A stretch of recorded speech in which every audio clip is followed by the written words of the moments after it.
It simply doesn't get any better than the clear skies, sun shining down, and warm weather for our in-state matchup with the top 25 Oregon Ducks visiting the Portland Pilots for their final matchup of the season. As we welcome you to Joe Edsall Field, I'm Brian Slack. I'm joined by my friend and head coach at Mount Hood Community College, Corey Keir, and we've got your call this afternoon. These two teams played just a couple weeks back. They're both trying to recover after dropping their first series in conference play this past weekend. But take a look at what happened just a couple weeks ago. Portland winning 3-0 in a pitcher's duel. The Pilot pitchers held the Ducks to just 2 hits, and it was the long ball that made the difference. Jonas Salk had a 2-run home run late in that one, but it was Brady Bean who got a home run back in the third to start that scoring. And the pitching, though, ever important for Portland in that one, and you're going to expect more of the same in this one. And the Pilots pitching staff has been tremendous this season. Labonte has been a freshman midseason All-American. You got Morgan Codron coming back, Caden Siegel, the veteran, coming out of the bullpen. You've got Trey Newman, the transfer that has come in, and pitching just so important for the Pilots. Yeah, Brian, we all know that the game is won out there on the mound, and both clubs have elite staffs. It should be a good one today. Yeah, take a look at these numbers between these two teams. A sub-4 ERA for both of these clubs.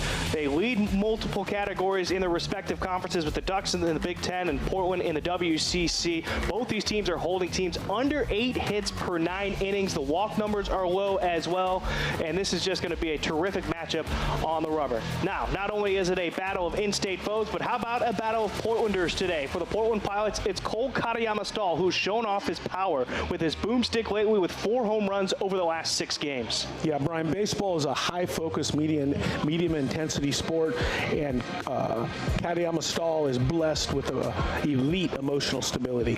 The moment never gets too big for him. On the Ducks side of things, we look at Jesuit alum Ryan Cooney, who has been a stud for the Ducks since he walked on campus. Yeah, you know, Cooney last year was a first-team All-Big Ten player. He led the team in batting average and stolen bases, and he also played out in the Cape last summer where he won a title with the Bourne Braves. Well, we've got a good one cooking here in North Portland between the Pilots and the Ducks. Portland goes for their 4th straight against Oregon, while the Ducks try to stop the skid. Coming up next on ESPN+.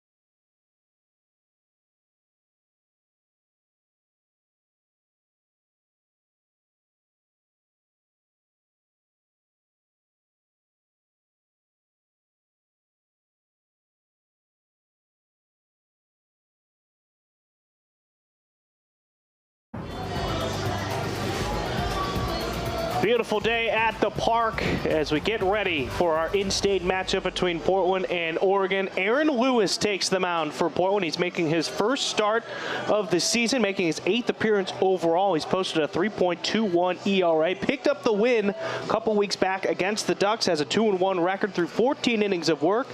10 hits given up, 5 earned runs, 14 strikeouts, 9 walks, and opponents are hitting .204 against him. And he came up with some big innings against the Ducks a couple weeks back. Oregon is wearing their black uniforms, Oregon in yellow across the chest. And here's the starting lineup for them today. Jax Jimenez out in left field leads things off. Braden Jaxa over at first base. Ryan Cooney, our player to watch, is over at second base, batting third. Drew Smith at third base, batting cleanup. Maddox Maloney, he's a draft prospect guy, so keep an eye on him. He'll be batting fifth. Angel Waya out in right field. The true freshman bats sixth. Milwaukee is the DH today, batting 7th. Berkeley Mabius, the catcher, batting 8th. And then Jack Brooks out in center field will be getting the start, and he is batting 9th. As Mark Wasikowski, the head coach, in his 7th season, 2nd stint at Oregon. He started out as an assistant coach, took over late his last year there before going to Purdue. Now he's back here, and he's led the Ducks to multiple regionals. Done a great job down in Eugene. Portland is wearing their white uniforms, purple pinstripes with the Portland P on the left pec as we get things going here. As Jimenez steps to the plate. Jimenez, a sophomore from Rockland, California. The left fielder is batting .321 on the season. He's a switch hitter for the Ducks. Starting his 32nd game of the year, 36 hits for him, 19 RBI. He's got 3 home runs. Takes a first pitch ball low from Lewis.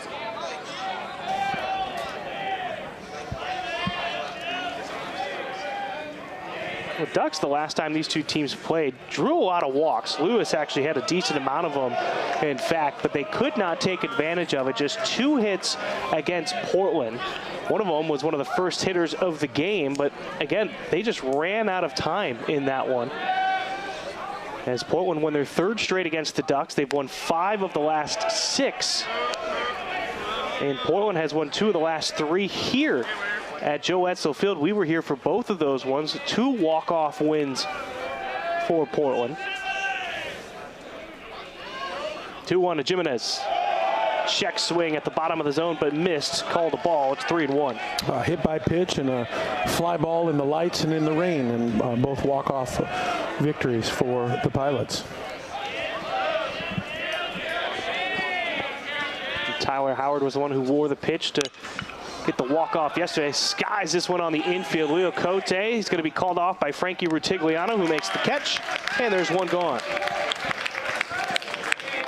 Yeah, the left-handed arms of the Pilots kind of handled the Ducks down at Eugene, and I noticed today they rolled left-handed batting practice guy out, and all the right-handers were hitting the ball to the right side and working on that left-handed, knowing they were going to face left-handed today. So.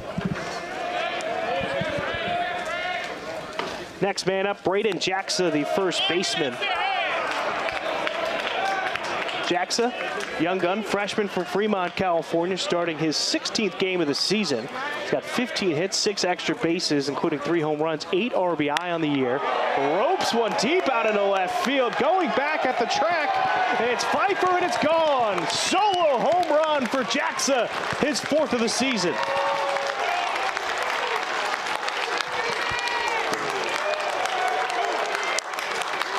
Already more runs than what they had a couple weeks back. Jaxa with the big swing to open things up.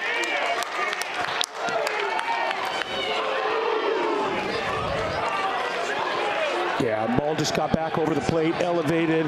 He put a good swing on it and ran it out of the yard. See Pfeiffer trying to chase that one down, but there was nothing he could really do. Now that brings up Ryan Cooney. The junior from Portland, went to Jesuit High School. Has an 8-game hitting streak going right now for the Ducks. He had one of those 2 hits against Portland a couple weeks back. And look what he's doing in the Big Ten Conference right now. Hitting .362 on the season, 50 hits, 12 doubles for him. Striking the zone right there, it's 1-1. Starting his 33rd game.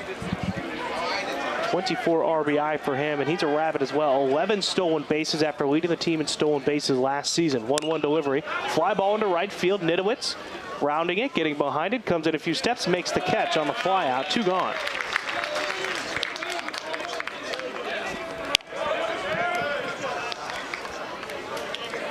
That'll bring up Drew Smith, the 3rd baseman today, the senior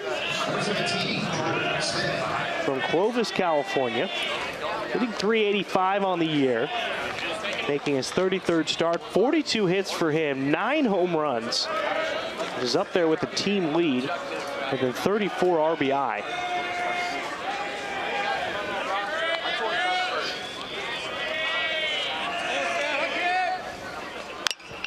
Pops up the first pitch on the infield. Swigert over at first, calling everybody off, makes the catch on the infield grass. So a couple pop outs and a fly out, but a solo home run from Braden Jaxa has the Ducks striking first. It's 1-0 as we head to the bottom of the first. We'll get you the lineup for the Pilots next.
Bottom of the first inning, Miles Gastola making the start today for the Ducks. The transfer from Gonzaga takes the rubber. Pitched against Portland a couple weeks back in relief starting in the second inning, but the junior has a 2.91 ERA with a 1-2 record so far on the season. As he makes his third start, he's thrown 21 2/3 innings, 13 hits, 7 earned runs given up, 24 strikeouts to just 8 walks.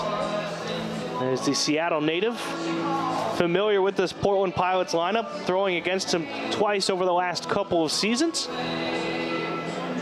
And here's the lineup that he will be going up against. Cody Nitowitz is in the leadoff spot. He's out in right field. Katayama Stahl, our designated hitter, bats second. Trey Swigert will be the first baseman, batting third. Brady Bean moves down to cleanup as the center fielder. Jonas Salk bats fifth. Troy Osborne gets to start behind the plate today. Isaac Pfeiffer is out in left field for Portland. He bats seventh. Leo Cote getting the start at the hot corner. Then Frankie Rutigliano. We have not seen him a whole bunch this year, but he finds himself into the starting lineup today. And it's Jeff Loomis' 11th season as the head coach for the Portland Pilots. Just got his 250th win a couple weekends back. He does a heck of a job, that's for sure. Former Pilot himself taking over the program. He's really turned things around, especially over the last 4 or 5 seasons. Once you take over a program, you got to get your own guys in there, and he's done a great job of putting together a lineup that sort of reflects what he was able to do when he played for the Pilots as Nitowitz takes a first pitch strike. Nitowitz, the redshirt sophomore from Carlsbad, California. Switch hitter hitting .307 on the year, .426 on base percentage. Malumi loves those on base percentage numbers. That's why he's got him near the top of the lineup. Twisted out of the way of the inside pitch. It's 0-2. Nitowitz starting his 27th game of the season, 27 hits, 10 RBI for him, which already eclipses what he did last year with just 8 RBI on the year.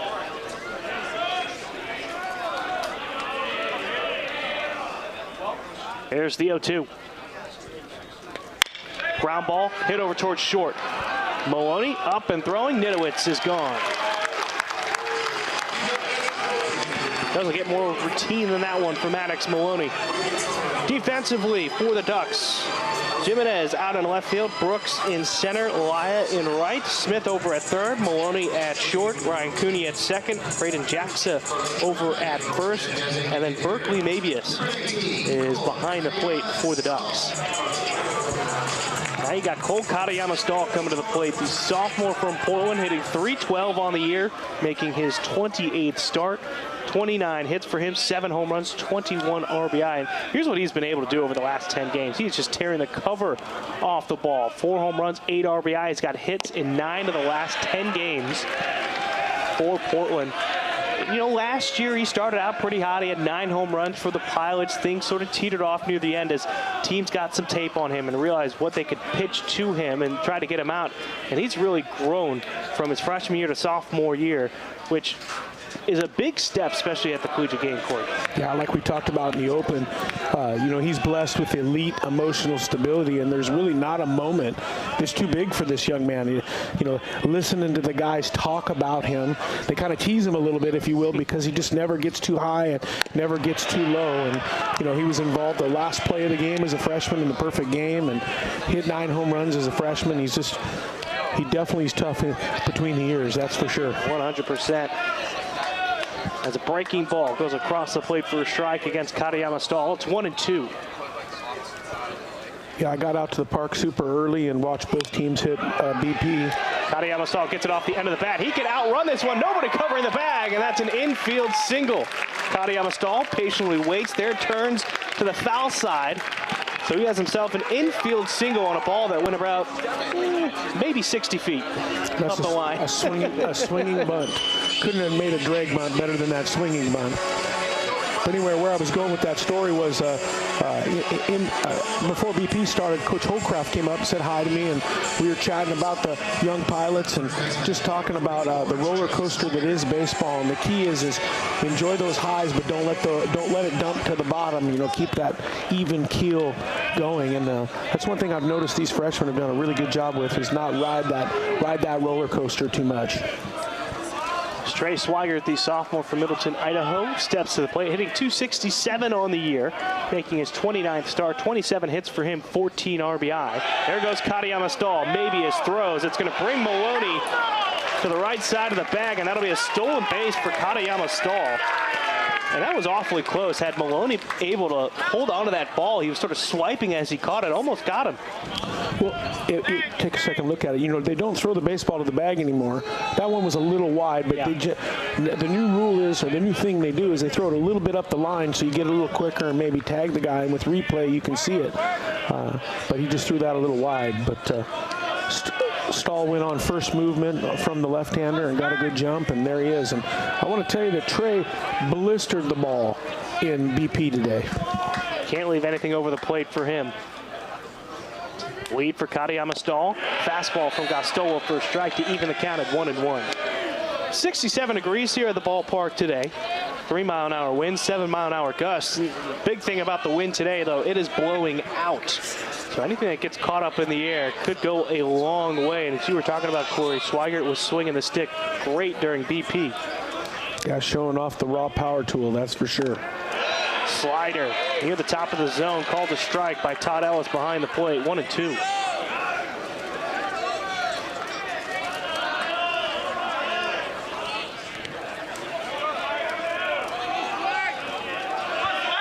Sort of a pull side shift. You've got Maloney behind Katayama Stahl, but the second baseman Cooney in shallow right field. Slider that Swigert chases ends up with a K. 2 gone for Portland. That'll bring up Brady Bean. Bean is in a different situation this year than what he's been in the last couple years. As he steps to the plate, the senior from Kennewick, Washington, is hitting .288 on the year, starting his 30th game. He has 34 hits, 5 home runs, 20 RBI. For a brief moment, he was leading the team in home runs before Katayama Stahl got hot over the last few games. But when I was talking to Coach Loomis a couple weeks back, and Bean having to be one of the seniors for this team and a leader, he talked about how he was reflecting on his time when he came in as a sophomore transfer from St. Martin's and reliving what it was like during that year on a team that won 37 games, ball off the plate. It's 2-0. And how it was easy to play behind guys like now Coach Holcroft, which is still new to hear in my headset right there, Corey. Then you got Evan Scavato and Briley Knight, who manned the outfield. It really allowed him to play freely and play his part and his role on this team. And that's been his message to those younger guys. You keep talking about how these freshmen for Portland are playing, I don't want to say above their average, but they're pulling their own weight within this lineup. Yeah, the key to the Pilots, they really pitch, they defend, and they take what the game gives them, and they do a really good job of it. And when you don't throw the baseball around and you don't do young person things, you can win a lot of ball games. Ball down the third baseline, it'll stay foul. That'll put the count at 2-2 on Bean. Very few games this year the Pilots have gone down there and they beat themselves. When they've been beat, they've been beat, and that's the whole key. When you're the head coach, your goal is to come and play the best you can against the game. And if the game beat you that day, you tip your hat. You just don't want to beat yourself. 2-2 with 2 outs. Man in scoring positions, Katayama Stahl. Gastola home. Whoa. As Bean confidently takes that one. Full count, 3-2.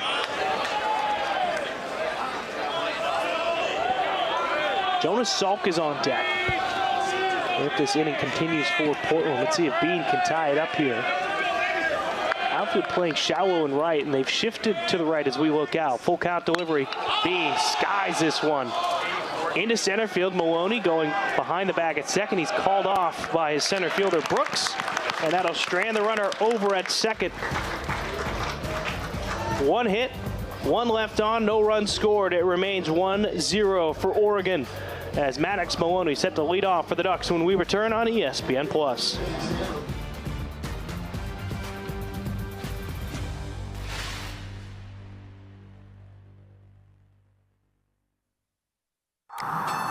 You have the power to write your own story, create new possibilities, and set new standards. With pride and prestige, you have the power to forge a new path. We develop fearless leaders, dominate in the classroom, and inspire on the field. From the picturesque landscapes of the Pacific Northwest to the sun-drenched shores of Southern California, you have the power to rewrite history, break barriers, and create a legacy here in the West Coast Conference. Credit Union One, the official credit union of the West Coast Conference, offers the best of everyday banking. CU1 members gain access to competitive products like high-yield checking, dedicated financial wellness resources to help you build a strong foundation for the future, and nationwide access to 24/7 digital and mobile banking and an expansive network of 90,000 ATMs from coast to coast. Discover better banking for all at CU1.com. Federally insured by NCUA.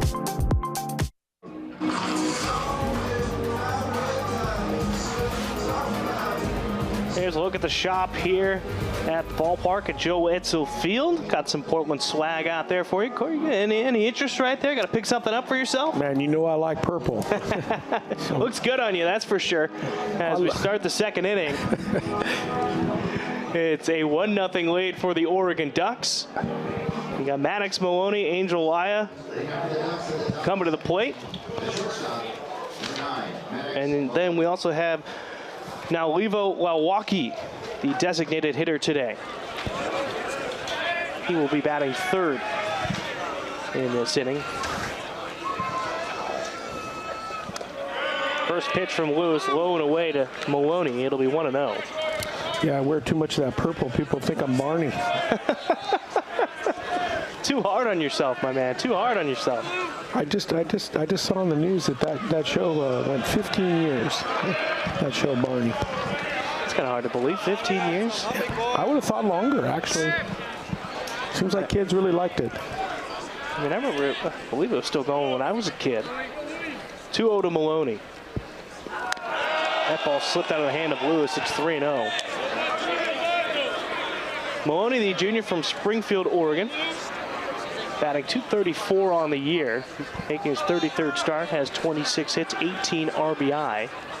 11 of his 26 hits have gone for extra bases, 6 doubles, 5 home runs.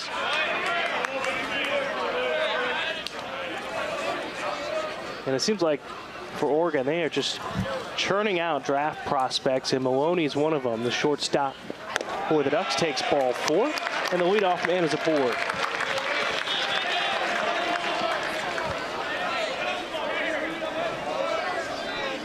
Defensively for Portland, you've got Isaac Pfeiffer in left, Brady Bean in center, Cody Nidowitz out in right field today.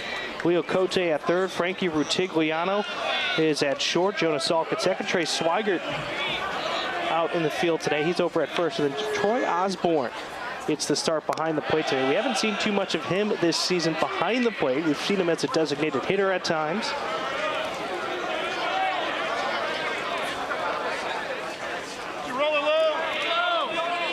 But it's been Carter Stewart and Dakota Chun that have mainly been behind the plate. High and inside right there to Laya. Looks like we're going to get a mound visit from Coach Watt. I'm not too surprised by that. That's 6 balls now in the last 7 pitches from Lewis. Yeah, 4 consecutive, and then 2 with almost a hit by pitch. So Coach Watt's going to take a little walk to the mound and get him to slow down, take a deep breath. And he had trouble in that last outing against Oregon. He had 5 walks. Got into some trouble, especially late. Almost gave up the lead, but then you had Alex Vaya come in, pick up the save. Yeah. You can't be afraid of a swing. That's the big thing. You get chippy, and then you give passes, and then before you know it, turns into a big inning. So you can't be afraid of a guy swinging the bat.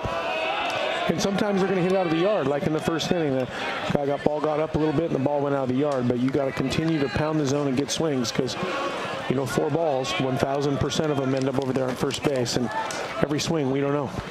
3-0. Finally gets a strike at the knees. Laya was ready to toss the bat. It's 3-1. Laya, by the way, the freshman from San Diego, California. He was named a perfect game first team midseason freshman All-American. He's hitting .297 on the year. Swings and misses there. Full count, 3-2. Starting his 32nd game, 33 hits for him on the year, 9 home runs. That ties him for the team high with 28 RBI.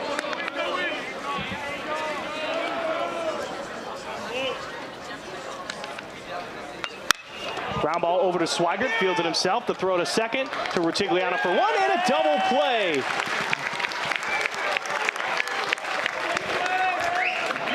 .363 in your scorebooks at home. Get a swing and look what happens. Hard hit ball, fielded, double play.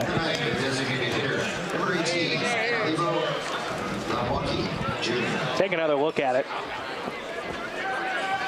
I mean, Swigert made that one look pretty easy. He was ready for it, especially coming off the bag after holding on the runner.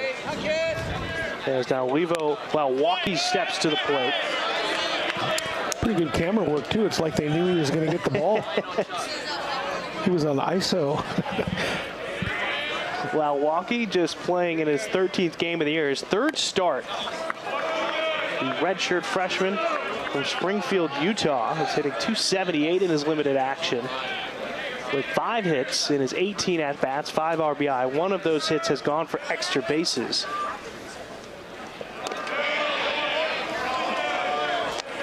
The breaking ball misses the zone, puts Walkie ahead of the count, 2-1.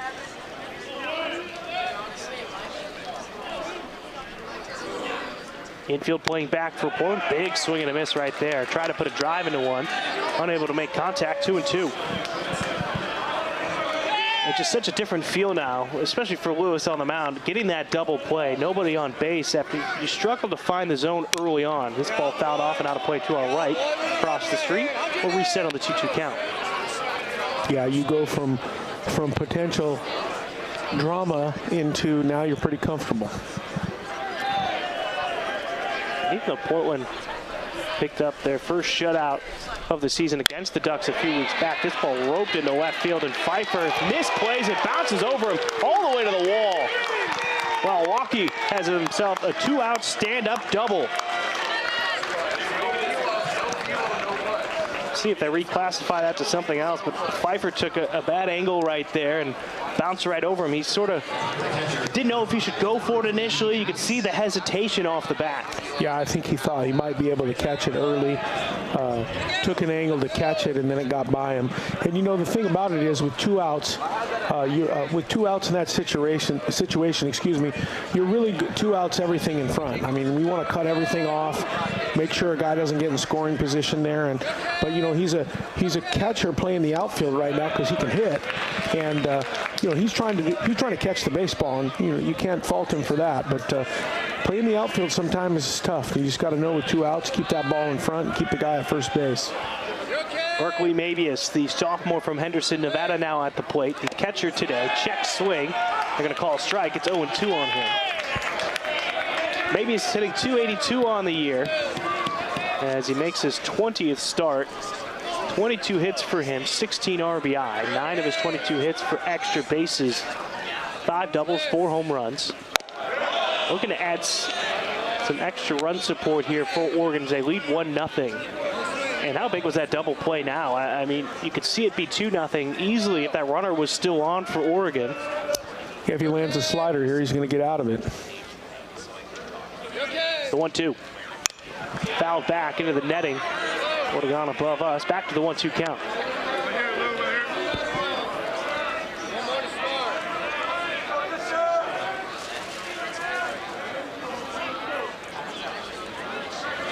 Mabius was ranked the #1 catcher, #2 overall player in the state of Nevada when he came out. #6 catcher, number 73 overall by perfect game as the slider just missed the plate right there. It's called a ball, 2-2. A little tall. The one ball was up a little bit. Needs to repeat that and just be a little better with it, and he'll get a swing. Last year as a freshman, he was Big Ten Conference all-freshman team selection. Turns on one down the right field line. That's a fair ball. Going towards the corner, rounding third, and coming in to score is Walkie. And an RBI double for Mabius. His 17th RBI of the season.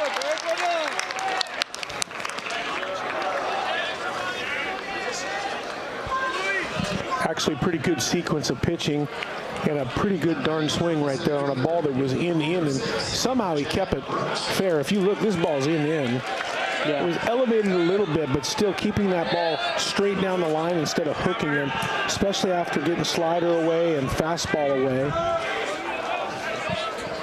Now we hit the 9-hitter, Jack Brooks, the center fielder.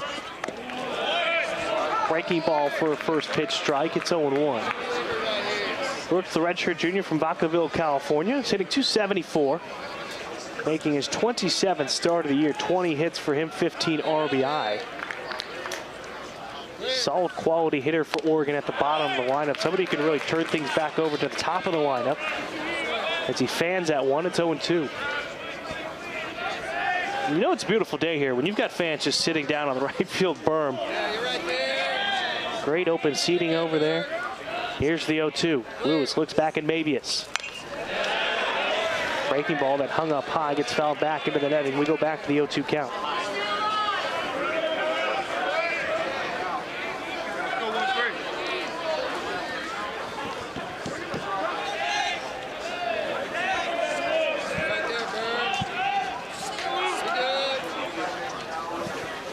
The 0-2. Fouled off into the glove of Osborne. So a strikeout at the end of the inning. Minimal damage. An RBI double for Mabius makes it 2-0 for Oregon. Could have been a much bigger inning as Portland gets out of it, still within striking distance. As we head to the bottom of the second, Jonas Salk, Troy Osborne, and Isaac Pfeiffer come to the plate to cut back into the lead.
Ducks have taken a 2-0 lead as we start the bottom of the second inning with Jonas Salk coming to the plate first for Portland. Let's take a little recap here of the series between these two teams. Oregon leads the all-time series 109-44. Heavily favors the Ducks, but the Pilots have won the last 3, 5 of the last 6. They've had some success here at home of late, but Oregon has dominated when they've played here in North Portland, 30-13. And that 3-0 win for Portland back on the 31st of March. It was the first shutout against the Ducks since 2009. If I remember correctly, that was the first season that the Ducks got back in to baseball after not having a program for 20-plus years, as Gostola misses a ball high and away from the right-handed bat of Jonas Salk. It's 1-0. Well, Coach Horton started the program up in 2009, I think is when it was, yeah. 1-0. Salk goes after the high pitch, makes it 1-1. The senior from Fairfax, California this season is batting .231 through 29 games. He's making his 30th start. 24 hits for him, 24 RBI. 4 home runs, 6 doubles for him. Pitch inside at the knees for a strike, 1-2.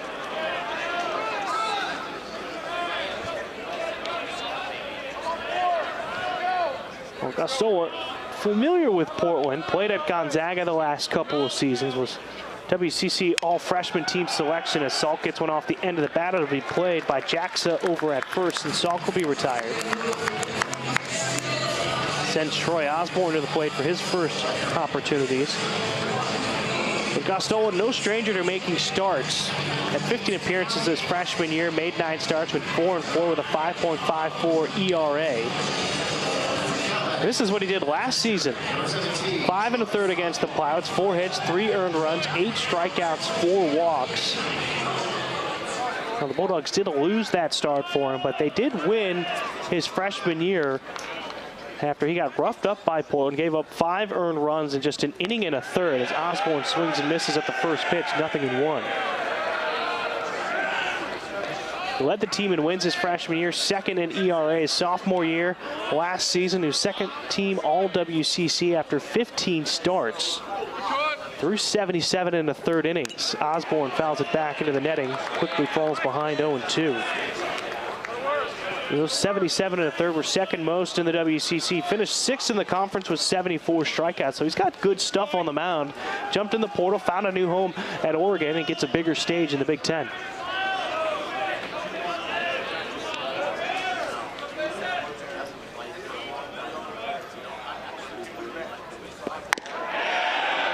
That looked awfully good, but I think it ended up in the river between the batter's box and the plate right there. 1-2 to Osborne. Osborne, the transfer from Sacramento State, the redshirt freshman, hitting .091 on the year, just making his 5th start, 11th appearance. Has 1 hit on the season, but it was a long ball that brought in 3.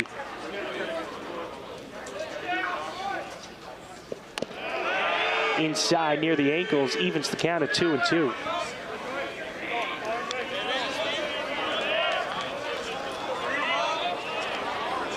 Portland has the 1 hit, and the contact that they have made hasn't necessarily been strong contact either. A couple off the end of the bat, got underneath one, and that caught Osborne, so he gets the free pass. Team guy Tim right there gets buried 0-2, gets a ball in, gets another ball in, and he doesn't move his feet, and he gets nicked. I mean, I think it hit him in the thigh on the way by, and now he's standing out there. And the best part about it is instead of being 0 for 1, he's 0 for 0. He's 0 for 0.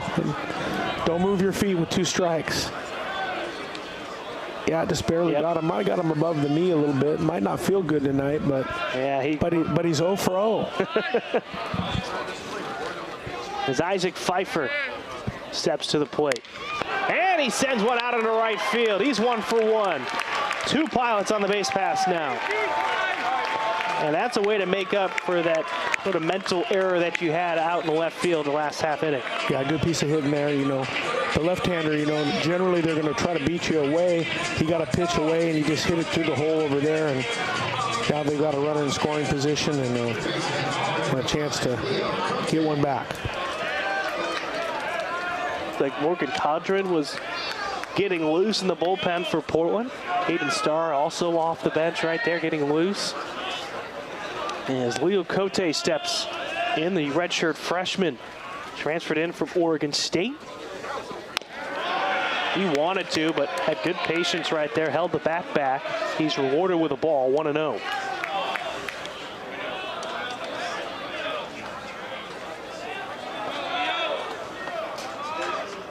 Cote from Quebec City.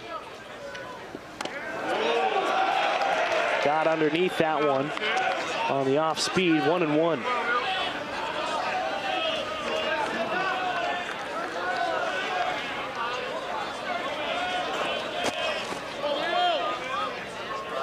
Two on for Portland, 1 out, 1-1.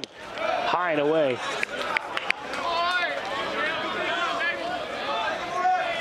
Lights are already on here at Joe Etzel Field. It's going to have sunlight for another couple hours, I think. Gostola, the 2-1 delivery. Breaks into the right-handed batter's box, 3-1. You'd have Frankie Rutigliano, who has not played in a game this year, coming up next.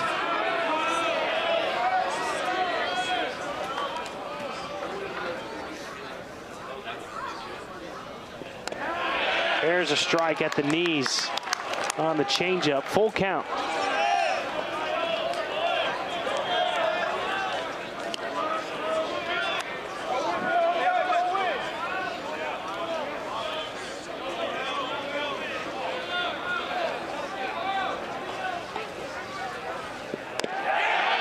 4. Cote wanted nothing away right there. Now the bases are loaded for Portland. That sends up Frankie Rutigliano. Rutigliano, the shortstop today. And normally when you don't see Katayama Stahl out there, we've seen Brooks Avery manning shortstop, but Rutigliano, the sophomore from Medford, Oregon, will have his first at-bat of the season. Corey, you and I had a chance to watch him last season. He put up some decent numbers when he got the opportunity. Played in 21 games, made 9 starts, hit .206 on the year. Now batting the shortstop, number 41, Frankie Rutigliano. Wasn't necessarily a guy who hit for a lot of power, but he put the ball in play, and that's what you like to see, especially with this lineup for Portland.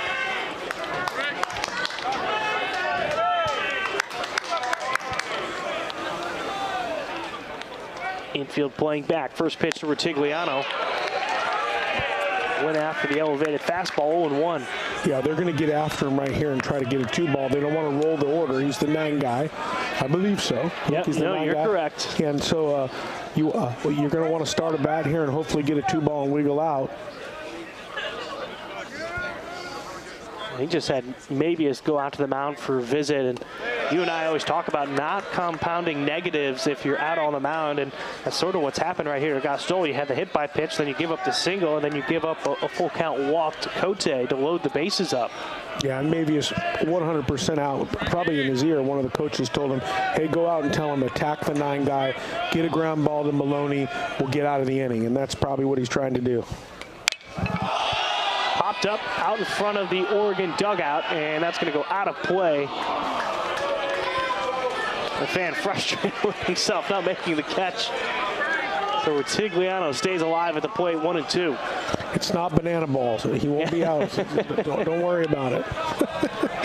You know, one thing that happened in batting practice I thought was just really interesting today is the Ducks brought a little machine and they set it up behind the dish, and they shot tough ball foul balls into the fence line here on the bluff. And if you've played here, you know that it's jagged and it's not your standard thing. So apparently they had concerns about their corner guys, first baseman, third baseman, left fielder, right fielder, getting over and catching those balls. I thought that was kind of interesting.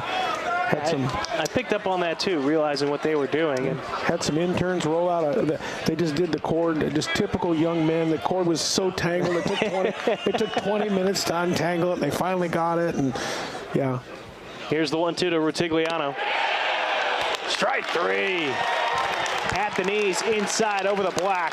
So bases loaded, 2 outs as you go back to the top of the order to Cody Nitowitz.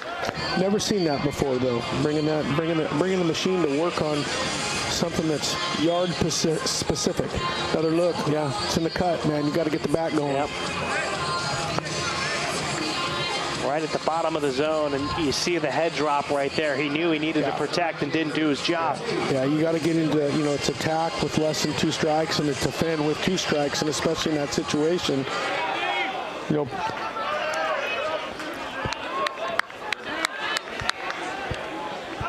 Nitowitz batting from the right side, 0 for 1 today.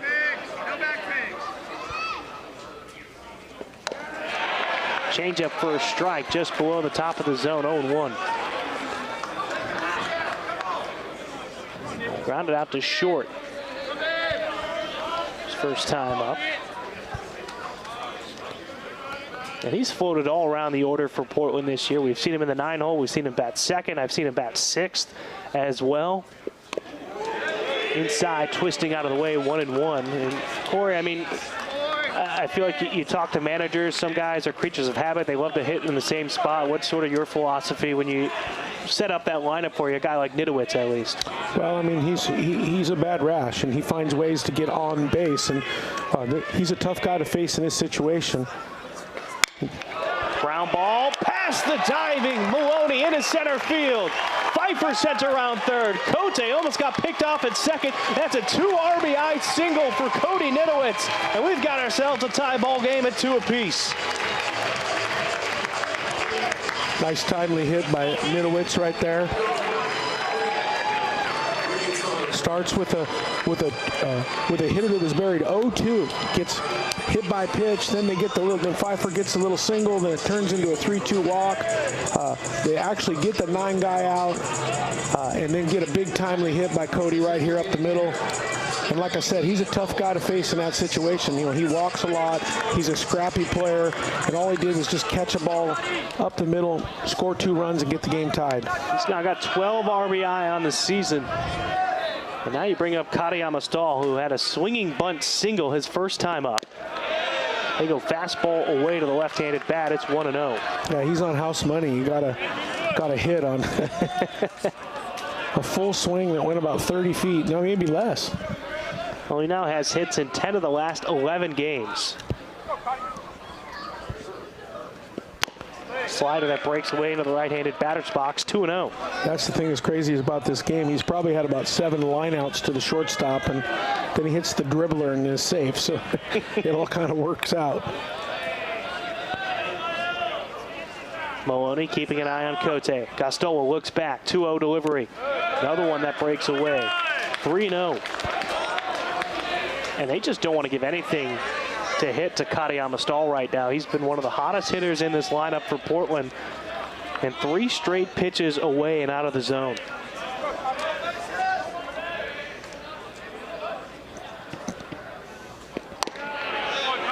Puts a strike thigh high.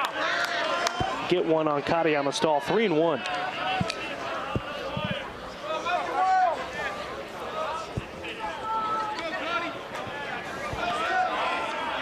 Cooney, second baseman in shallow right field, 3-1.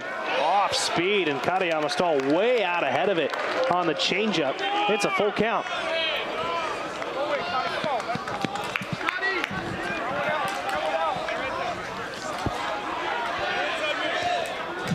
Doing a couple sliders, a fastball, and then a changeup right there to get him out ahead of it.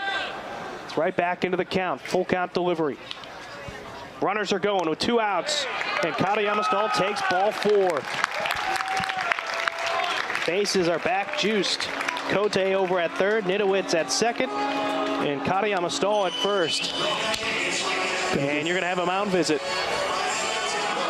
It's Matt Floor. He's also familiar with the Pilots. He was at San Diego the last few years under Brock Ungrich. Also graduated from Loyola Marymount. Now in his first season with the Ducks as he brings the whole infield in. And Corey, what do you think they're talking about here? You got 2 outs. You got to force at any base. Just try to stay within yourself and stay composed. Yeah, get a deep breath and try to finish to get this last out. A couple more bodies up and moving in the bullpen for Portland. It looks like a couple arms now standing up in the Oregon bullpen. It's a 2-2 ball game after the 2 RBI single by Cody Nitowitz back up the middle.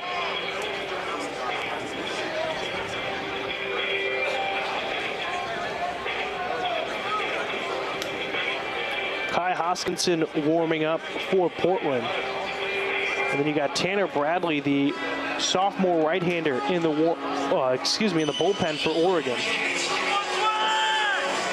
You know, Gostola looked good too in the last outing against Portland. Only gave up 1 earned run. It was the solo home run to Brady Bean. So he went 4 2/3 in that outing. Swigert steps in. He struck out swinging his last time up. He's 0 for 1 today. First pitch from Gostola. Away over the white line to the right-handed batter's box, 1-0.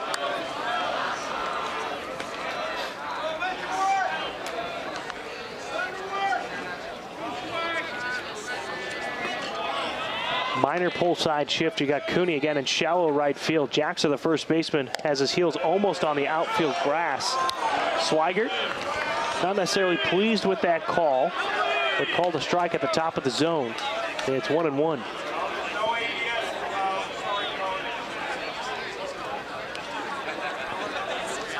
Little equipment malfunction. That ball did look tall to me too. Thought it was going to be 2-0, and it's not where you want to be in that situation.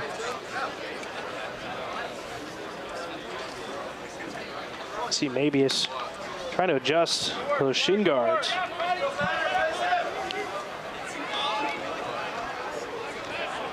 will step back in with a 1-1 count. 2 hits in the inning for Portland. They've taken advantage of a hit batter and 2 walks so far. 1-1.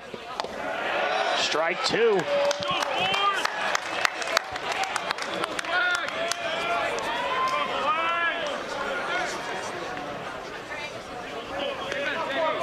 Swigert would love to give the Pilots the lead right here. Capitalize with the bases loaded. Gostola, can he respond? The 1-2. Duck fans thought it was strike 3. 2-2. Sort of similar spot where that last pitch was, but this time called a ball. A little bit down compared to the one before. Here's the 2-2. Off the end of the bat and flares it towards the bullpen for Portland. It's 2-2.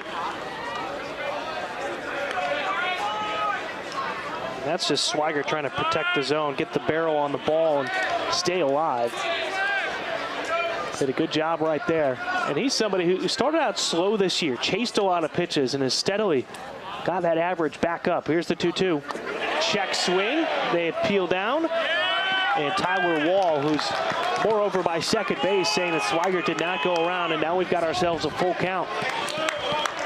Side angle. He kept the barrel back. It's a good call. Got to throw it across here because runners are going to be moving.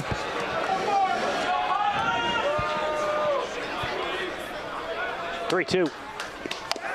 Strike 3. Swigert left the bat on the shoulder. Gostola gets out of the inning, but it's all tied up 2 apiece after the 2 RBI single from Cody Nitowitz. We head to the 3rd, top of the order. To the plate next for the Ducks.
Different feel to this one as the Pilots have gotten 2 across in the bottom of the 2nd, and it's now a 2-2 ball game as Aaron Lewis comes back out onto the mound.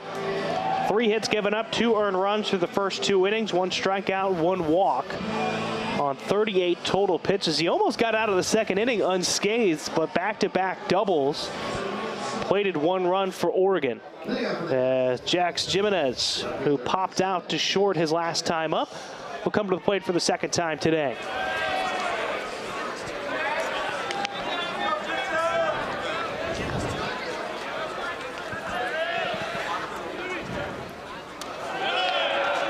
Good breaking ball right there. Got Jimenez almost swinging out of his shoes, out ahead of that one. Jimenez played 28 games for the Ducks in his freshman season. And Hughes, oh, he gets hit by a pitch right there. So the leadoff man is aboard. He's mainly used as a pinch runner last season. Had 3 stolen bases. This year he's 5 for 5 on stolen bases. And how the Ducks have been hitting and how aggressive they want to be, I wouldn't be shocked. You saw Jimenez go for it. And we got Jackson back up at the plate. He opened things up with a solo home run. Got a ball that was elevated, as you talked about, just put it over the left field wall. Wasn't necessarily close. As Jimenez He seems a bit more shaken up than I thought he would be after being hit by that pitch. So he's bouncing around a bit gingerly over at first, but he's got a healthy lead. Fastball from Lewis's first strike to Jackson. It's 0-1.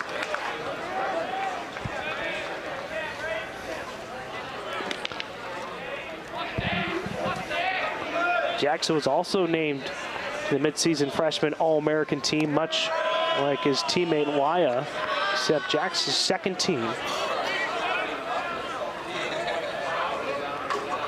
Solo home run of the first, that got things going today. Osborne gets out of his stance to catch that one. It's 2-1. Jackson now hitting .308 on the season after that home run. It's his 16th hit of the season. Pickoff attempt. And Jimenez back safely.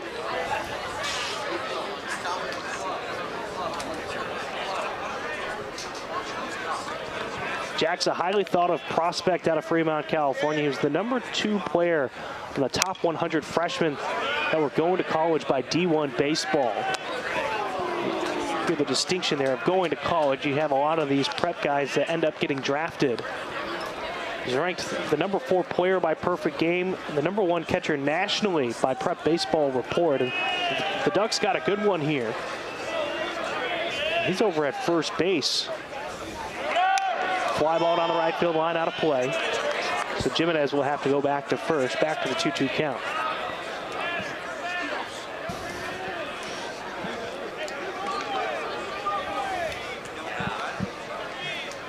Wow, in California, his first team All-State twice as a junior and a senior, hitting .433 in his final year, .437 as a junior. Picks up his second hit out into left field. Pfeiffer comes up throwing towards third. It'll be cut off by Rutigliano, so a hit batter and a single to start off the third for the Ducks. 2 on, nobody out, and that brings up Ryan Cooney, who had a fly out to right field to Cody Nidowitz.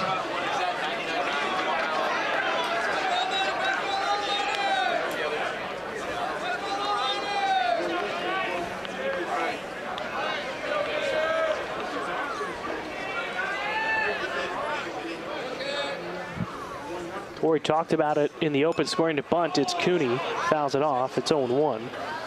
With his first team All Big Ten last season, he was named to the Big Ten preseason watch list this year.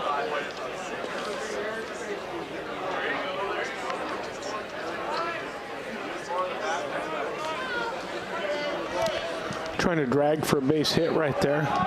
Little drag-a-fice. Now you got the corner infielders playing in for Portland. Squares to bunt again, pulled it back. He's ended up near the back foot for a ball, 1-1.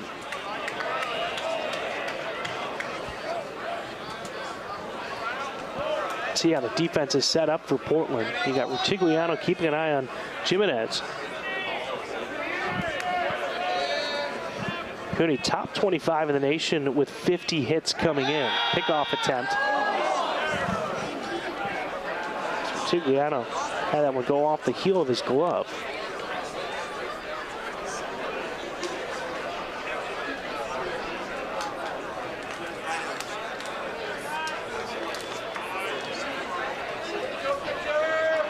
Not often you have a guy like Cooney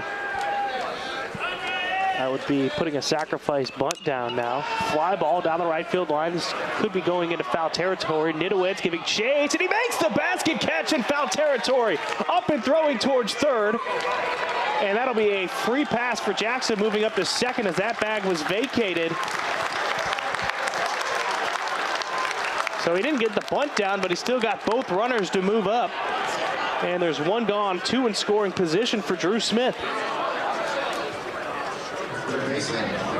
Yeah, great catch by Nidowitz here. Off the bat, I thought he had no chance in heck of getting this baseball, and he got to it. If he could have kept his feet, he probably wouldn't have got tagged up on, but and like you said, the vacated bag got him. If they could have kept it first and third, it might have been a little bit better. Chance for a double play there, but yeah, you had Salk that was going towards the ball. And then you had Rutigliano, who just tried to cut off the throw, so there was nobody over at second, and Jackson just easily took that one. There's a deep drive into left field. And Pfeiffer will watch it go. A 3-run home run for Drew Smith.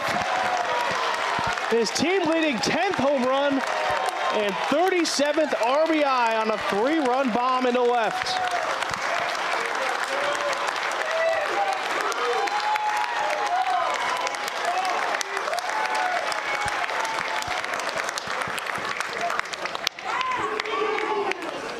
Well, you had it tied up for a moment, and the long ball from Oregon has them retake the lead. The shortstop, number 9, Maddox Maloney. Your cleanup man cleared the bases, and that'll bring up Maddox Maloney. He does not have an official at bat. He walked to start the second inning. And then he was the first out of a double play. The Ducks now have scored in every inning so far after being shut out at home at PK Park.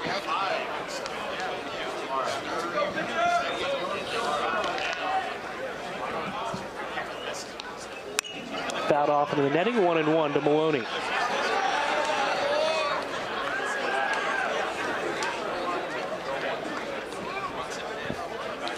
Now you think back, sort of that strikeout with the bases loaded for Portland in that second inning.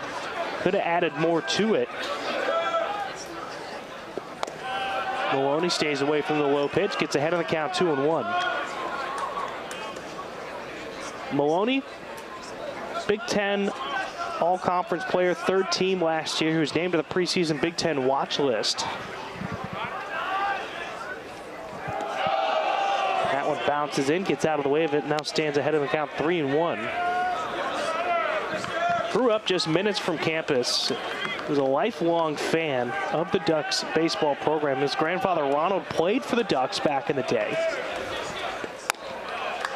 And that's a strike. He was running down to first and realized that was in the zone. Full count now to Maloney. And it's kind of hard to wrap your head around the fact that this program came back in 2009. He's been attending games since he was 5 years old at that point. Comes into this one, currently tied 4th all-time in program history in home runs, and with the full count, sends it out into right field. And a one-out single for him keeps the hits going for the Ducks. 2 singles and a home run so far this inning go along with a hit batter. Angel Laya, who hit into the double play to Trey Swigert over at first last time up, comes to the plate. He's 0 for 1.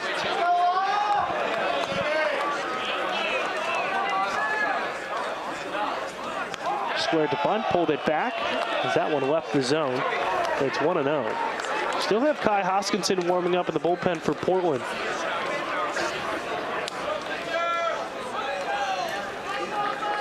I feel like if you give up another hit here, you might see one of the Pilot coaches come out of the dugout here with how this inning has gone. Hoskinson has been warming up for a little over an inning now. Maloney's probably on the move here. Foul back into the netting, 2-1 to Laya.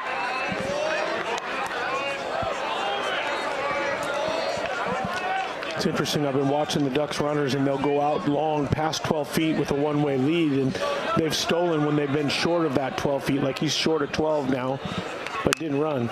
Ground ball to second, handled by Salk for 1 to Rutigliano, and another twin killing off the bat of Laya. 4-6-3, and that ends the third inning, but a 3-run home run gives the Ducks the lead back. It's 5-2. Thanks to Drew Smith. We'll return with the bottom of the third inning. Brady Bean leading things off.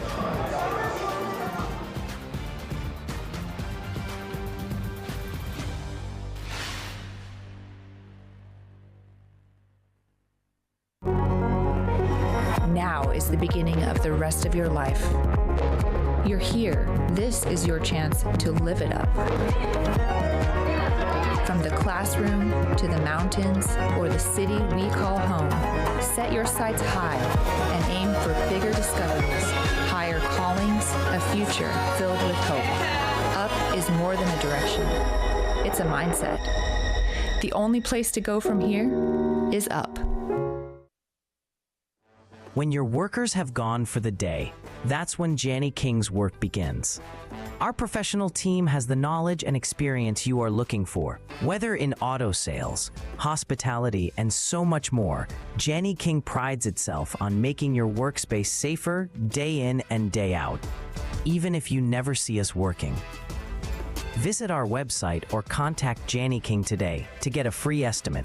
Let us help keep your workspace in pristine condition.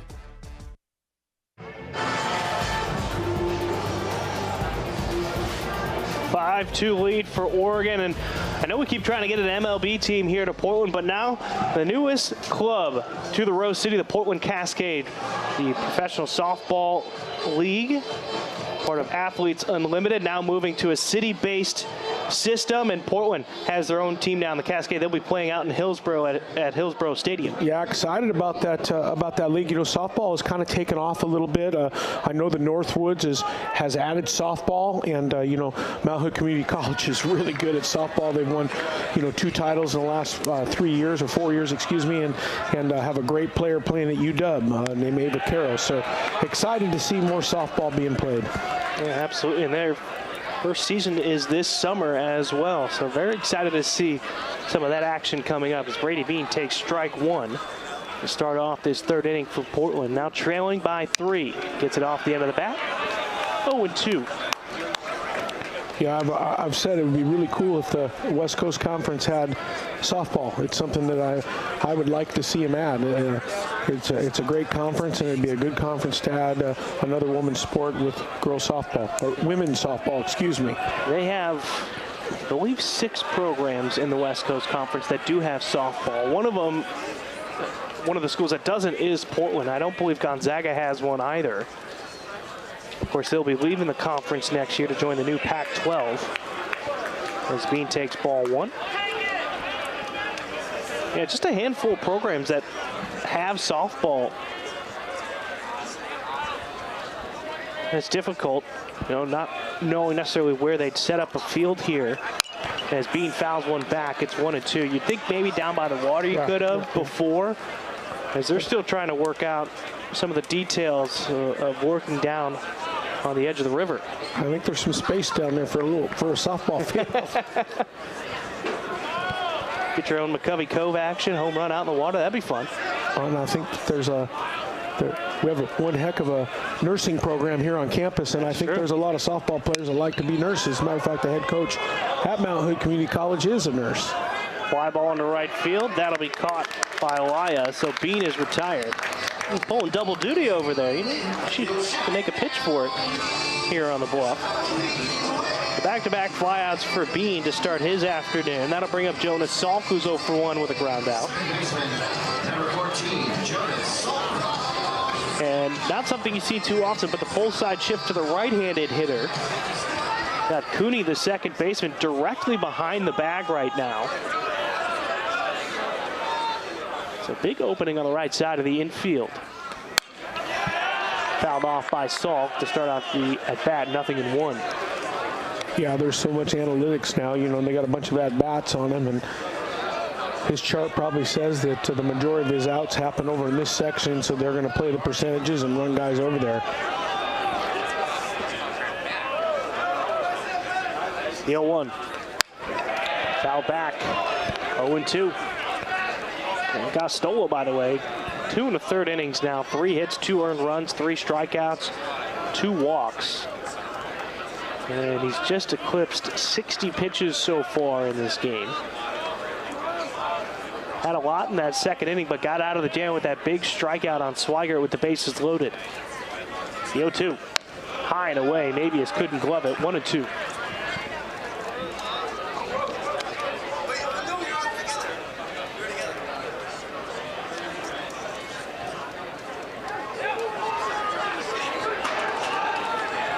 Salk, one of the senior captains for this team. What a growth of his career as well. Came in as he strikes out here as a shortstop. had a lot of good run over there at short, had a few too many errors. They shifted him over to second. Honestly, his fielding has gone through the roof, and he's flashed the leather quite a few times, and he looks way more comfortable over at second base. And had 13 home runs last year. He's looking to build on what he did just a year ago, as he was named an all-conference player. But he has to find the pine here. That'll bring up Troy Osborne, who is 0 for 0 after being hit by a pitch, looking for that second hit of the season. And that got his foot. So back-to-back at-bats for Troy Osborne, where he got hit by a pitch. And he's still 0 for 0. He's still 0 for 0. So he gets a hit in his next at-bat. He's batting 1,000. Yeah, take a look at the back foot. Yeah, this is one it hurts when you hold your ground on that one. That's get you in the cankle, and it got below the pad, or the pad's on the front foot. I think he got it in his back foot. Yeah, he got it on that heel area on his back foot. So that'll bring up Isaac Pfeiffer, who singled his last time up. Sent one to the right side of the infield, found its way into right field. Osborne back over to first. Yeah, players that do that, obviously you jeopardize, have a chance of getting hurt, but players that don't move their feet shorten the amount of at-bats that they have, and usually he'll hit for a higher average. I mean, if he only gets 2 hits out of 10, but in those other 8 at-bats, he wears a couple pitches, it's 2 out of 8, and he looks a lot better. So, there's guys that skate pitches. Now, obviously, if it's at your face or it's going to get out of the way, you got to get out of the way. But both those balls are probably he won't even remember that happened. You get tremendous respect from your teammates as well. Getting that free pass, keep the inning going. 2 outs. Pfeiffer swings at an elevated pitch away, 1-1. Well, no one's ever scored a run without touching first base. So if you get hit and you touch first base, then you got a chance of scoring a run. So. And it all adds up, and especially when you're hitting the bottom of the order. When you're at the bottom of the order, and you can find a way to get over there and then roll the order. It's good for the offense. Inside, that Pfeiffer gets out of the way of it. 2-1.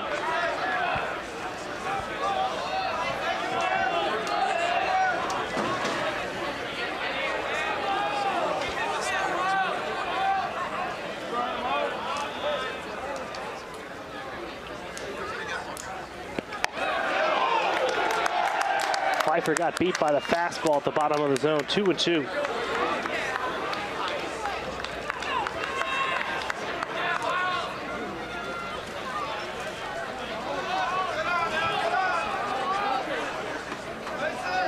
Decent lead for Osborne over at first. Pickoff attempt. He's gotten hit in the right knee and the right foot in his 2 at-bats. Not exactly a candidate to steal a base right now.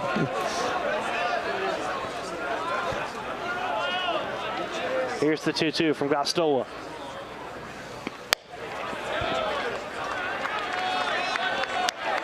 Pfeiffer, the one-time Arizona State commit, waits on that one. Full count now, 3-2. Got Tualatin High School athlete.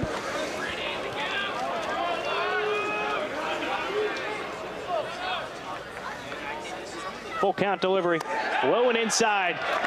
So a hit, batter, and a walk after getting the first 2 outs. That'll bring up Leo Cote, who walked his first time up. You've seen 2 guys that really have not had a lot of opportunity at the plate for Portland this season. Both get on in consecutive at-bats. Osborne, again, he came in just 1 for 11, but he's reached base twice by being hit by a pitch. Pfeiffer came in with just 6 hits and 31 at-bats. Now he's singled and walked, and now you bring in Leo Cote, who is at his first year at the Division I level after transferring in from Oregon State, but did not play for the Beavers. Hitting .204 on the season with 10 hits. He reached on a walk his last time up, so he's 0 for 0, and he starts out with a 1-0 count.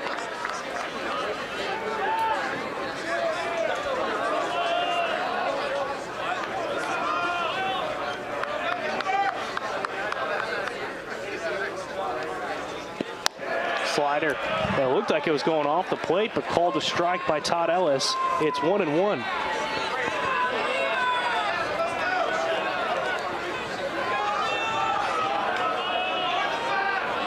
It was Rutigliano, the 9-hole hitters on deck if Cote can keep this inning going. 1-1. And he will. He's going to send it into the gap into left center field. Osborne sent home by Holcroft. Pfeiffer's being waved around. Cote will stop at second, and that's a 2-out, 2 RBI double for Leo Cote. Really big timely hit after a hit by pitch and a walk, and that's why you got to get hit by pitches and walk. You end up getting 2 runs on a ball to the gap. It's a great piece of hitting too. Ball gets out over the plate, it's elevated, and Cote just puts a barrel on it in the left center gap, and 2-run score. Takes up his 3rd double of the season, now has 12 RBI. And that'll bring up Frankie Rutigliano, who's 0 for 1 in the game and on the season as he gets his first action of the year. Great at-bats by the bottom of the order, and and a chance to roll the order here. Got a fastball by Rutigliano. It's 0-1.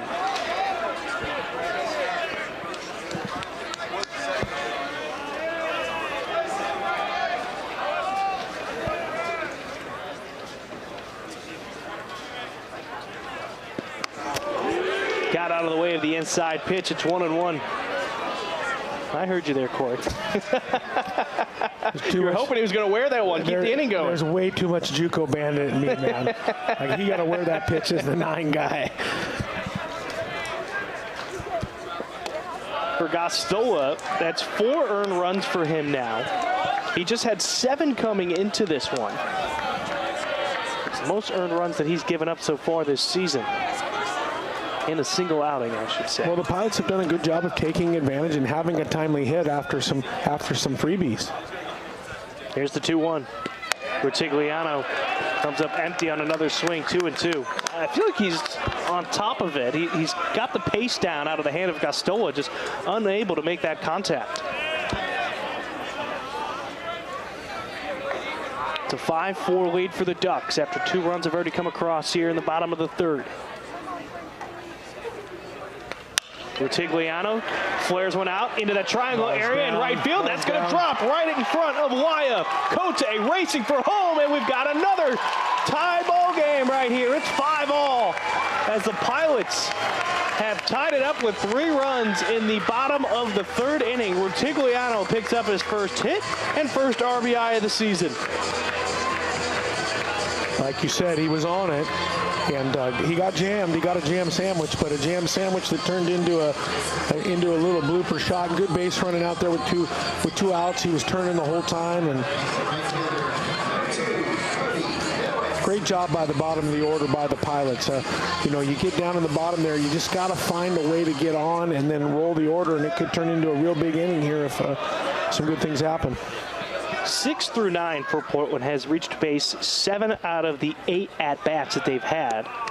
It was just Rutigliano's strikeout in the bottom of the 2nd as the only guy to not reach base. Again, you got Osborne, who's been hit by back-to-back pitches. Pfeiffer had a single and a walk. Cote walked and doubled, and now Rutigliano has that single. And you've got Nitowitz, who's 1 for 2 today with a 2 RBI single. Yeah, I thought Rutigliano was going to get punished for skating that pitch because that's what happens. You get buried and then you skate a pitch, and then that ball gets caught, and then the skip asks you, well, why'd you skate out of the pitch when we got Nitowitz on deck? We're going to have a pitching change. Matt Florer points down to the bullpen. Gostola's day is going to be done. 5 earned runs for him off of 5 hits. Pilots have a runner on at first. Nitowitz at the plate. We'll be right back on ESPN+.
Tanner Bradley has taken over on the rubber for Oregon. He now has a team-high 15th appearance on the season. He has a 2-0 record, a 1.50 ERA through 24 innings of work, 13 hits, 4 earned runs, 38 strikeouts to just 8 walks. Opponents are hitting 157 against him on the season. And he's going to inherit a runner over at first with Cody Nitowitz coming to the plate.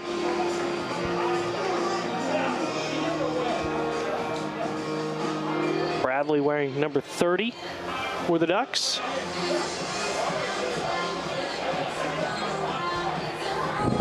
You know, he had an interview earlier this season where the Ducks really like to use him in those close game situations. He's expected to get the job done. He says it's an honor to have that role. We kind of, you know, we work together. You think of it more of as like a firearm for you to get out of those jams. And that's why he's making his 15th appearance on the season so far.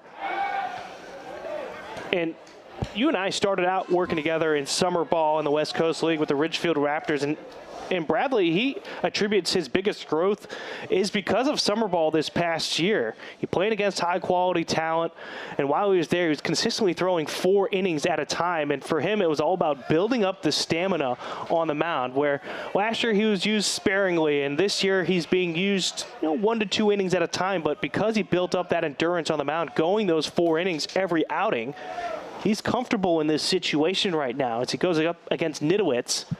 Check swing, didn't go. He's now working with a 2-0 count. He's also switched sides with the righty on the mound.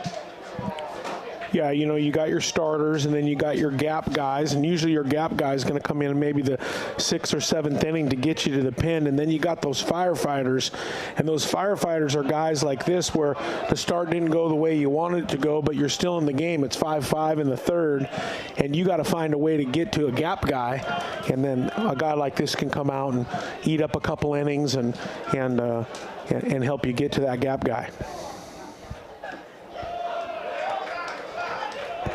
In his freshman season, only made 4 appearances out of the bullpen. And they all came in the final 11 games of the year, just through 5 total innings, 6 strikeouts during that time. He definitely has had an extended role this season. Nitowitz, fly out into left center field, running after it's the center fielder. Brooks, he won't get to it, bounces off the bottom of the wall. Rutigliano rounds 3rd. Nitowitz has his 2nd hit, and the Pilots have the lead 6-5. And that's why, if you're at the bottom of the order, you find a way to roll it. They get to the top of the order. There's a reason why Cody's there. Cody hammers a baseball to the left center gap and piles another run on. Great swing right here. That ball just carried. Yeah, that wind is blowing out today. And you see Brooks just trying to chase that one down. Knew he couldn't get to it. And with 2 outs, Rutigliano was running as fast as he could, and he scored relatively easily. And that'll bring up Katayama Stahl, who's reached base twice so far. We talked about these big innings, and when you can find a way to roll that order, get to the top. Now it's murderous row here. You got one of the Pilots' best hitters up now, and if he trades place with Cody, it could get ugly.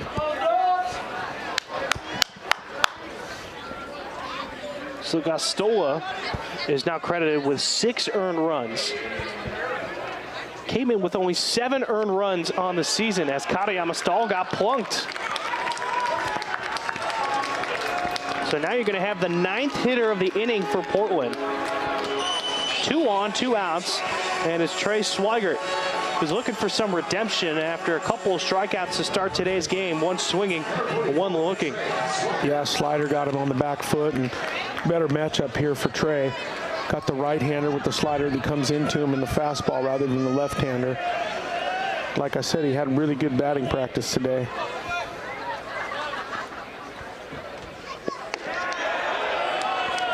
That looked like an awfully good pitch. It was a changeup, and it was down. It was probably a good one to spit on. He obviously has got to swing at this one if it comes again.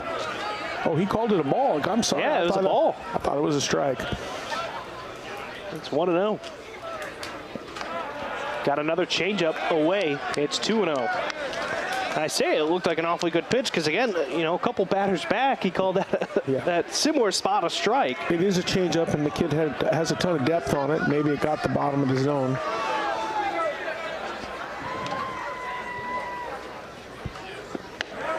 Swigert went fishing.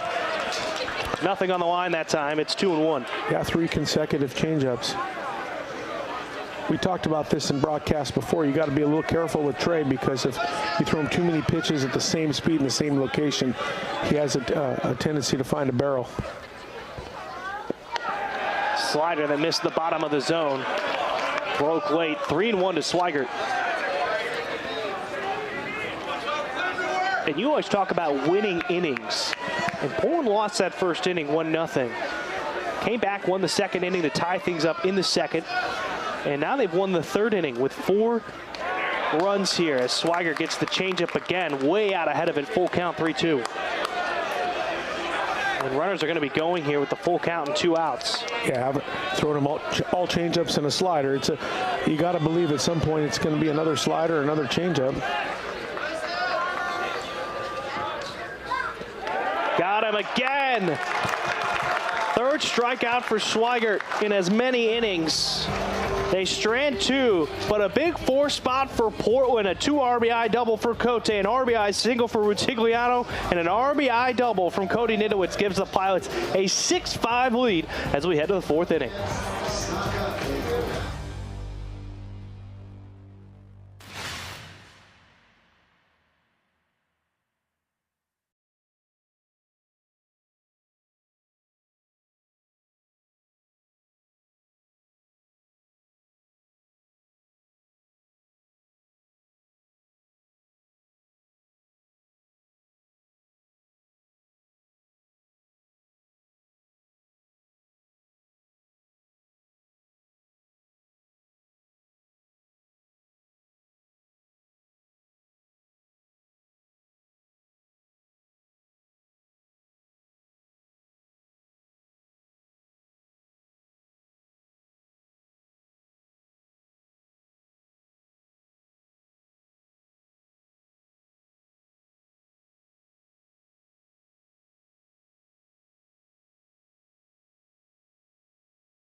Aaron Lewis exits. Kai Hoskinson in. The redshirt junior, transfer from Cal State Bakersfield from McMinnville, Oregon, is making his 6th appearance on the season. A 1-1 record with a 2.25 ERA, 8 innings of work, 4 hits, 2 earned runs, 7 strikeouts, 3 walks to his name. Missed the last couple of seasons due to injury, so healthy and ready to go out of the bullpen for Portland. And, you know, Portland, unfortunately, they've been decimated by injuries in that bullpen the last couple of years. So you get a guy like Hoskinson back who can bring some movement off the mound. And then, you know, we heard the breaking news today. No Anderson for the rest of the year, which is a big blow for Portland. But you have a guy like Carter Gaston, who has been pitching well this year, back into the weekend rotation. So you lose your Saturday starter, so you can move Gaston up, and now it becomes, you know, who starts your midweek games. And Hoskinson will come out of the bullpen now. First batter he is going to face is Milwaukee, who just tattoos one into the gap in left center field. Bean will chase it down off the wall, barehands it, and comes up throwing. A leadoff double for Milwaukee, his 2nd double of the day.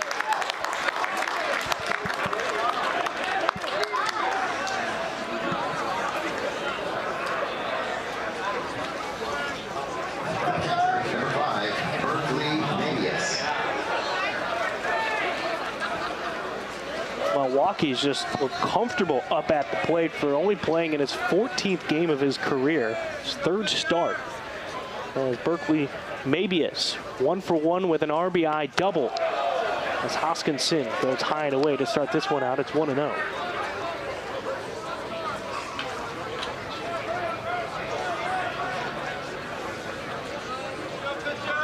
Mabius was named to the midseason watch list for the Buster Posey Award, given to the best catcher in the country. No Duck has ever won that award.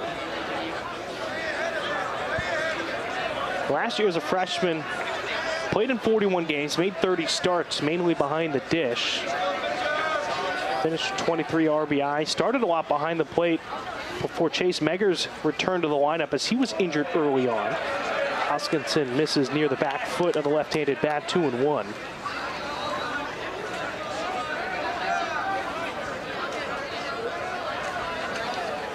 Brother played at BYU. His dad had a cup of coffee in the MLB.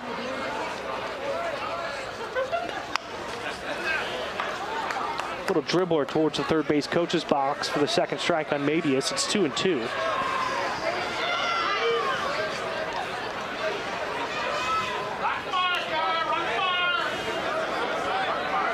His dad, Chris, played in one Major League Baseball game in his career. May 29th, 2006. Line drive to Swigert, and he couldn't get it out of his glove, and they still got him over at second. The third double play turned by Portland. Swigert had to double clutch that one, and he couldn't get the initial grip. And Daryl Mason, the umpire, had to do some evasive moves there to not get domed. He was heading over. He was in great position, and then he realized that he was probably in too good of a position because he just about got smoked. See, this actually goes down. Whoa. Yeah, dropped down to a knee. Still had to turn around, though. Yeah, he was in good position and had his eyes on it. So the leadoff double nullified. As Swigert making up for that strikeout with runners on, with his second double play that he started. Brooks takes a strike to even the count at 1-1. Hoskins is from a... You can take another look. You can see that second base umpire just getting down on the ground and out of the way. That's going the extra effort right there. Breaking ball that stays off the plate, 2-1 to Jack Brooks. He's going to talk about Hoskins and being from McMinnville. McMinnville is a really good baseball program and has a family that has coached a lot of years out there, the Peterson family. And many, many years ago, a guy named Ross Peterson did it, and then his brother did it, and now his brother's son is the head coach out there. Pfeiffer chasing into foul territory, and he makes the catch by the Pianova hitting facility. So the double play after the leadoff double, and the Pilots still go 1-2-3 in the inning out in the field. As we head to the bottom of the fourth, the Pilots can add on to their lead as they lead 6-5. It's Brady Bean coming to the plate for the third time.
ESPN is now the home of MLB.TV. Stream every out-of-market game live or on demand using the ESPN app. Blackout and other restrictions apply. For more information, go to ESPN.com/MLBTV. Well, we've got a fun one on our hands here in North Portland. See the young fan on the right field berm getting close to the action. It's a 6-5 lead for Portland as they have battled back from multiple deficits against the Ducks. Started down 1-0, then made it 2-0, scored 2 in the bottom of the second, and then a 3-run home run off the bat of Drew Smith gave the Ducks a 5-3 lead, but then the Pilots just doing work with 2 outs in the bottom of the third inning. Had 6 straight batters reach base. You had 3 straight hits after a hit by pitch and a walk. The Pilots put up a 4 spot and have taken the 6-5 lead. First pitch to Bean, got on top of it, pounds one into the ground in front of the dugout for Portland, 0-1.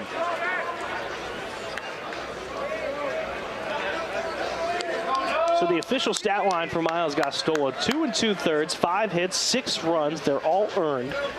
3 walks, 4 strikeouts, 2 hit batters, and 18 batters faced. All that over 78 pitches. Good looking slider right there. Good break and movement makes it 0-2 on Bean. It's Tanner Bradley now on the mound. But Gostola just 7 earned runs coming into today's contest. Got roughed up a bit.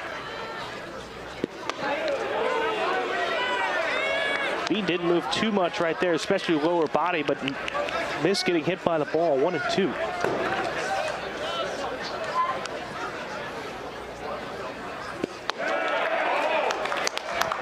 That was a nasty pitch right there that gets Bean down on strikes.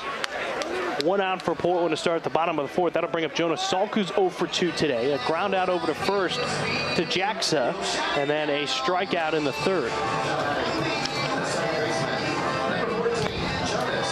Look at this changeup. Tyler Bradley's got a plus change. Plus change right there. And he struck out Swigart last time with 4 consecutive changeups with a slider mixed in. Goes changeup again against Salk to get ahead in the count, 0-1. Yeah, just really pitching off the changeup, and it's tough. And then when you do get the fastball, the effective velocity of it makes it harder than what it really is, and you get bad contact. Fly ball into center field. Coming in is Brooks. Dropping back is Cooney. And Cooney, who was directly behind the bag on the shift anyways, makes the catch. 2 gone for Portland is Troy Osborne, who's been hit by 2 pitches today, 0 for 0. Scored 2 runs, though. It just speaks again to how important it is to wear pitches, especially when you're in this part of the order. A guy who has not seen a lot of runs so far this year, but found a way to get on base. And those 2 runs are crucial in a game like this. Fouls that one off of his ankle, and he's going to have 3 separate bruises on his body after this one. It's 0-1. Hit it off the grass, not your ankle. Sold out crowd here tonight. Well, lots of green and purple, really. I was waiting for you to make a comment about that. I know you usually say it's hunting season when the Beavers are in town. What do you have for green out in the stands? It feels like it's St. Patrick's Day. Yeah, there you go. Got a hankering for some corned beef. But yeah, I know it's sold out. No more tickets available, and unfortunately, I got a couple players that showed up, thought they can get in, and they're out at the gate begging me to help them. And I'm just like, I got 0 pull here. You got to pass. You know, maybe shimmy that off the neck. Osborne turns on the inside pitch to stay alive at the plate, 1-2. I told him there's a gap out there in the 369 fence, about a foot. Just peek your head through. Go get someone on your shoulders, and you can just kind of see through the little hole out there. 1-2. Osborne goes down on strikes. The Pilots go 1-2-3 themselves here in the 4th. No hits, nobody left on base, no runs scored. 6-5 lead as we head to the 5th. Top of the order coming up for the Ducks, and they've done a lot of damage so far. We'll be right back on ESPN+.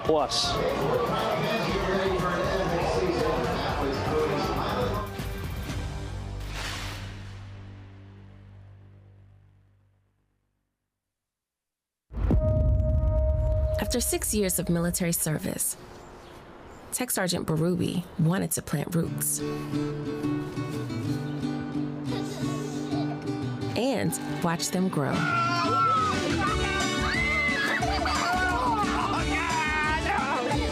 He was ready to live in his hometown again. He was ready for the reserve.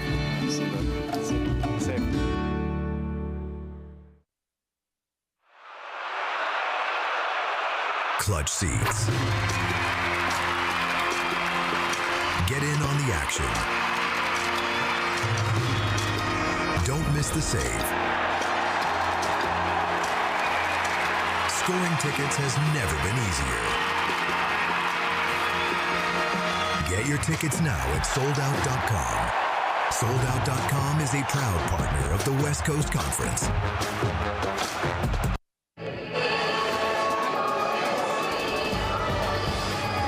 Seems like we've got another classic brewing here at Joe Etzel Field between the Oregon Ducks and the Portland Pilots. Portland is leading Oregon 6-5 in a sold-out crowd here. Pilots have won 2 of the last 3 here at Joe Etzel Field against the Ducks. They've won 3 straight against Oregon, including a midweek matchup a couple of weeks back at PK Park in Eugene. And Portland looking to hold on to the lead as Kai Hoskinson comes out for another inning of work. Aaron Lewis, by the way, went 3 innings, throwing a total of 61 pitches, giving up 6 hits, 5 earned runs, a strikeout, and a walk, along with 1 hit batter. And that's his stat line for the night. Hoskinson goes a changeup of his own to start out Jax Jimenez, 0-1. Jimenez is a switch hitter for Oregon. 0 for 1 on the day. He popped out to Rutigliano to start today's game and then got hit by a pitch in the 3rd.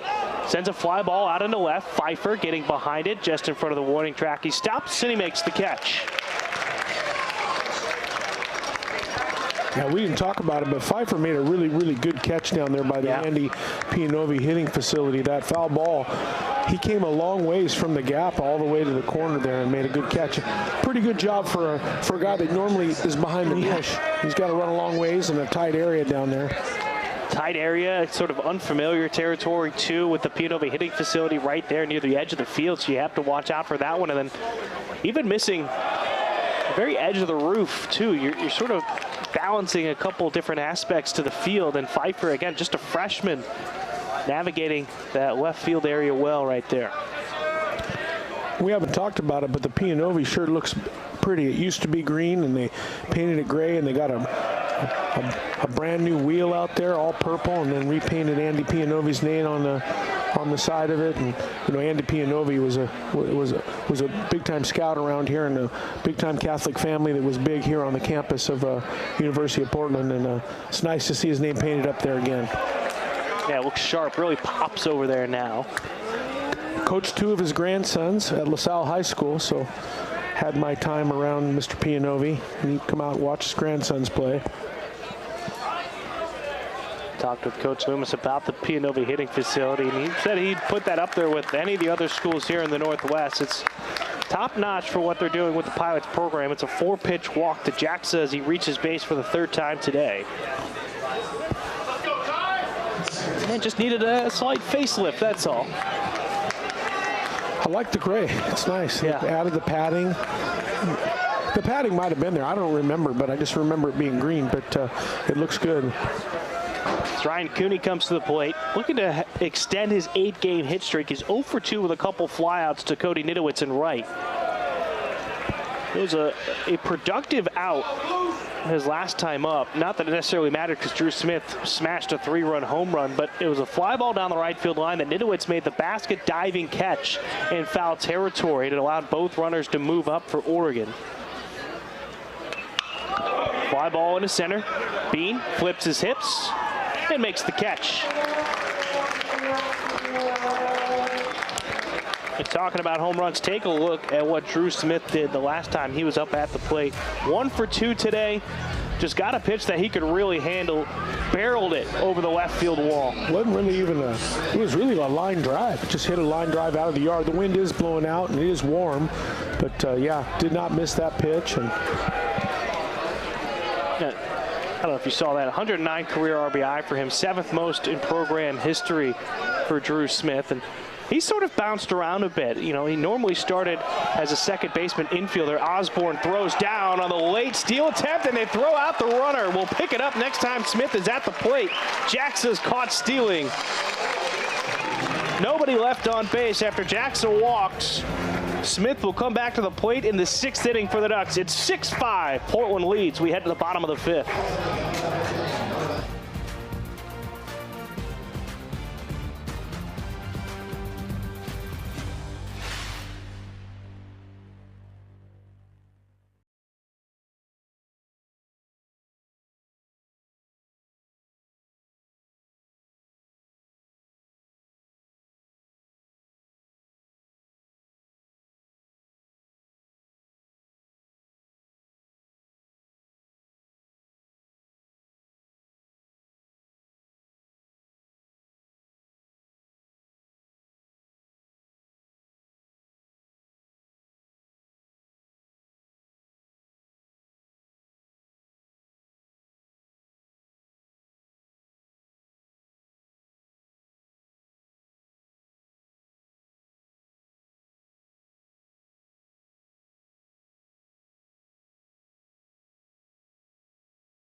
Sort of a late-breaking steal by Jaxa, and Osborne wasn't even necessarily where he was going right away, and then he was able to still throw down to second.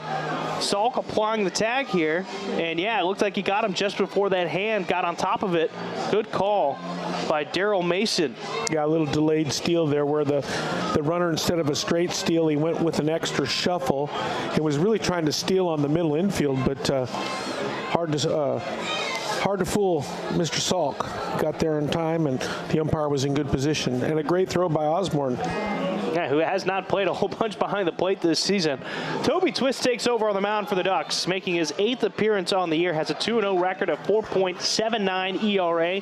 He's thrown 20 2/3 innings, surrendering 15 hits, 11 earned runs, 23 strikeouts to 8 walks. Opponents are hitting .221 against him. So they only used Tanner Bradley for an inning and a third, 24 total pitches, 1 hit, 3 strikeouts. As Twist will face off against Pfeiffer. Twist, a left-handed pitcher. Pfeiffer is 1 for 1 with a single and a walk. He's scored twice. First pitch fastball beyond the white line of the left-handed batter's box. 1-0.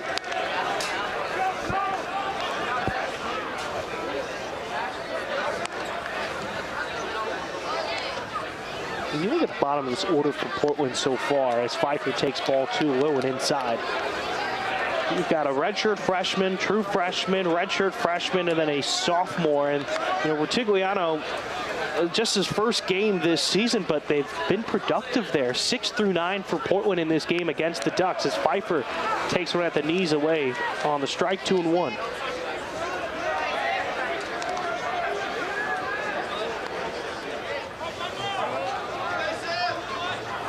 Infield playing back. No defensive changes yet for Oregon in this one, as Pfeiffer sends a fly ball out into right. Laya getting behind it, drifting back, makes the catch. 1 gone for Portland here in the 5th. Pretty good swing by Pfeiffer right there. Doing what he's supposed to do is hunt pitches out over the plate, away against the left-hander, and puts a barrel on it almost wrong ways, the right fielder, but just got it off the end a little bit. That'll bring up Leo Cote. He walked in the second, had a big 2 RBI, 2-out double in the third that he sent out into left center field. And you're getting a sense that he's starting to get more command when he steps into the box. He really was adjusting to the Division I speed, especially fastball, when I was talking to Coach Loomis at this level. Again, didn't play last year at Oregon State, redshirted, came to the University of Portland, and now he's getting more opportunity, and he's just getting more comfortable with every game.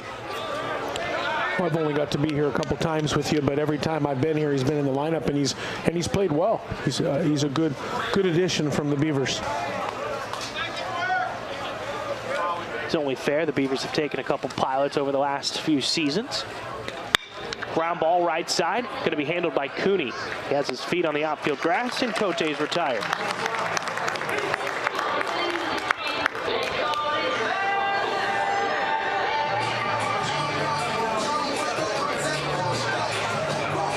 You and I were talking at the break. We got through 3 innings. It was an hour and a half, and they got 2 outs here in the 5th inning now.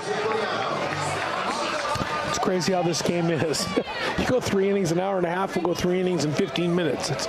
It's a crazy game. Rutigliano 1 for 2 today. The RBI single, bounces one back up the middle. Cooney throwing across his body on the run, and that'll put the Pilots down in order. Twist goes 1, 2, 3 on the rubber. Back-to-back ground outs to Cooney. It's 6-5. Pilots lead. We head to the 6th. Drew Smith back up to the plate for the Ducks.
It's just not a day at the ballpark without a couple of hot dogs. Man, those are looking good as they grill them now here at Joe Etzel Field. And that's one hot dog to another hot dog out in the sun here as the dog is inside the park here at Joe Etzel Field. And fur friendly here at the ballpark. As Kai Hoskinson comes out for another inning of work. He's going to go up against Drew Smith. He was at the plate in the 5th before Braden Jackson was thrown out. Can't tell you how much I love both of those things. Hot dogs and real dogs? Oh, yeah. I love my dog, Rev, and y'all know I'm a fat guy, so I love hot dogs. Fouled off behind us and out of play 0-1. I mean, I can't come to this ballpark without, we've dubbed it a Dan dog, Dan Seabeck, who helps run the facilities here. He supplies the food at the concession stand, and something about the hot dogs here at Joe Etzel Field. Have to get one before every game. It's the grilling factor. They used to have the hot dog roller, and unfortunately before the first game went kaput, and they've moved to the grill. It's a blessing in disguise. Exactly. Right, overpowers the popcorn that we used to smell. The 1-1 is Smith. Out of play and across the street to our right. Now, Smith is a senior for this ball club. Clovis, California. Came in, and he plays infield, he plays outfield, but came in, it was a second baseman, and then you had a guy like Brian Cooney who came in as a freshman, played a lot, and Smith, such a strong and quality bat for the Ducks. You had to find a spot for him. Today he's playing third. He goes down with a strikeout here, but they moved him out to right field, so you look at what he was able to do over the last couple of seasons for the Ducks, where he was a Rawlings second-team All-West Region selection as a true freshman. And then back-to-back years, he was an all-tournament team selection, one at second base and the other one in the outfield when the Ducks had made the regionals. There's a good-looking breaking pitch from Hoskinson to get the strikeout there. That brings up Maddox Maloney. But just the versatility of a player like Smith, to know you can put him at just about anywhere on the diamond and know he's still going to produce at the plate. Sounds like a few pilots over the years. 100%. Dr. Pataxel is someone I've been thinking of. Maloney. A watch strike 2 through the zone. Hoskins is doing a great job of mixing his fastball and his breaking ball up. Maloney's reached base twice, a walk in the second, singled in the third, but both times he was the first out of a double play. Won't reach base this time, goes down on 3 pitches. And it looked like a changeup right there from Hoskinson. 2 gone.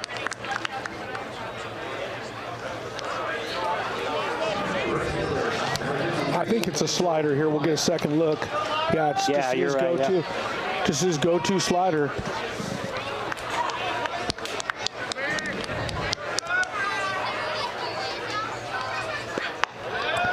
There's your changeup. Laya 0 for 2 today, hit into back-to-back double plays in the second and the third.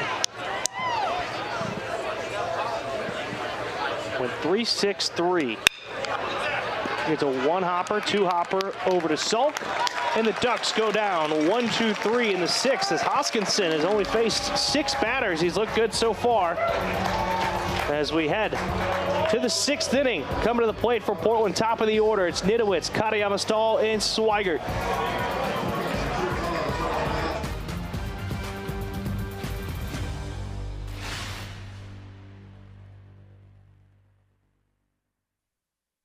Credit Union One, the official credit union of the West Coast Conference, offers the best of everyday banking. CU1 members gain access to competitive products like high-yield checking, dedicated financial wellness resources to help you build a strong foundation for the future, and nationwide access through 24/7 digital and mobile banking and an expansive network of 90,000 ATMs from coast to coast.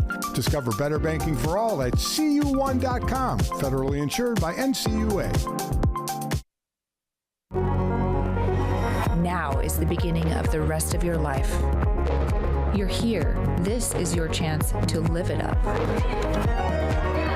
From the classroom to the mountains or the city we call home, set your sights high and aim for bigger discoveries, higher callings, a future filled with hope. Up is more than a direction.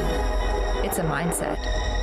The only place to go from here is up.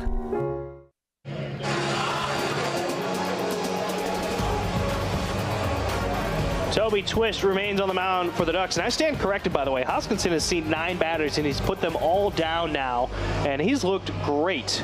He's been impressive so far, that's for sure. I see you. You got that down on your notepad. Yeah, I wrote it right next to his name. He's been impressive. Adam McMinnville came in and has thrown lots of strikes, just attacking the strike zone with the fastball and the slider against the right-handers, and the left-hander he mixes in the change. And it looks like he could really help the Pilots down the stretch here. Yeah, he missed the last 2 seasons due to injuries, and so he's really getting an opportunity this season to show what he's got after transferring in.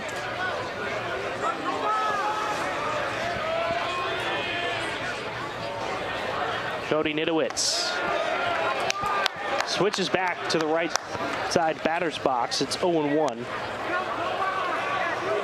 Third plate appearance. He's 2 for 3, 3 RBI, has a double and a single.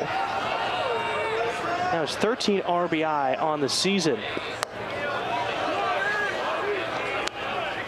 He's got 37.5% of his RBIs that he had just a year ago in this game alone.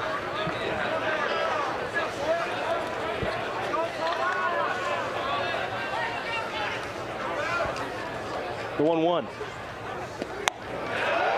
Twist got the better of him right there with a fastball. It's the count at 1-2 on Nitowitz.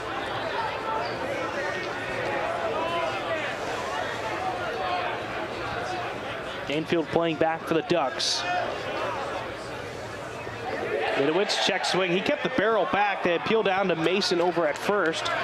The first base umpire said that he did not go around. It's 2-2 on Nitowitz. He is so good at keeping that barrel back and not pulling it around on a check swing. Multiple times teams have tried to ring him up that way.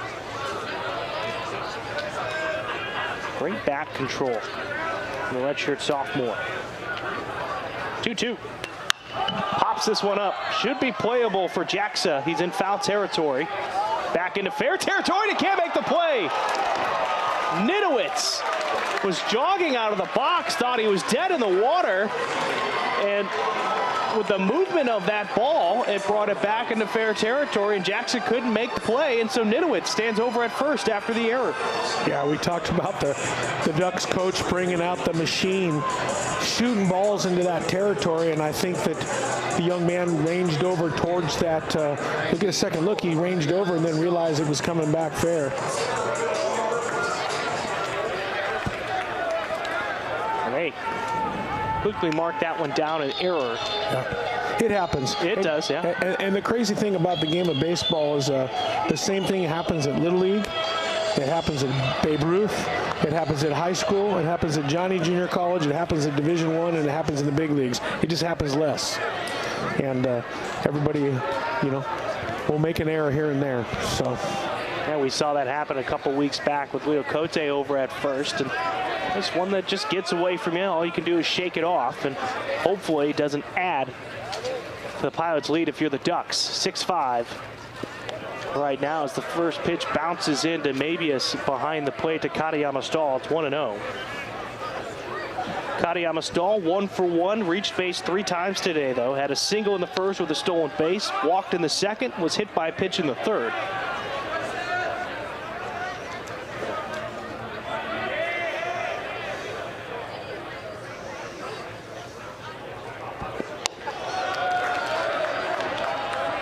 Now, you always talk about, 13 ways to score from third? Yeah, 13 ways. How many different ways are there to get over to first? Because it seems like Katayama Stahl is right there.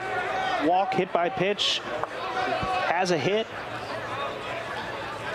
The only one would be, I'm thinking of like an error, but. An error, fielder's choice maybe? Fielder's choice, yeah, that would be another one, so that'd be 5.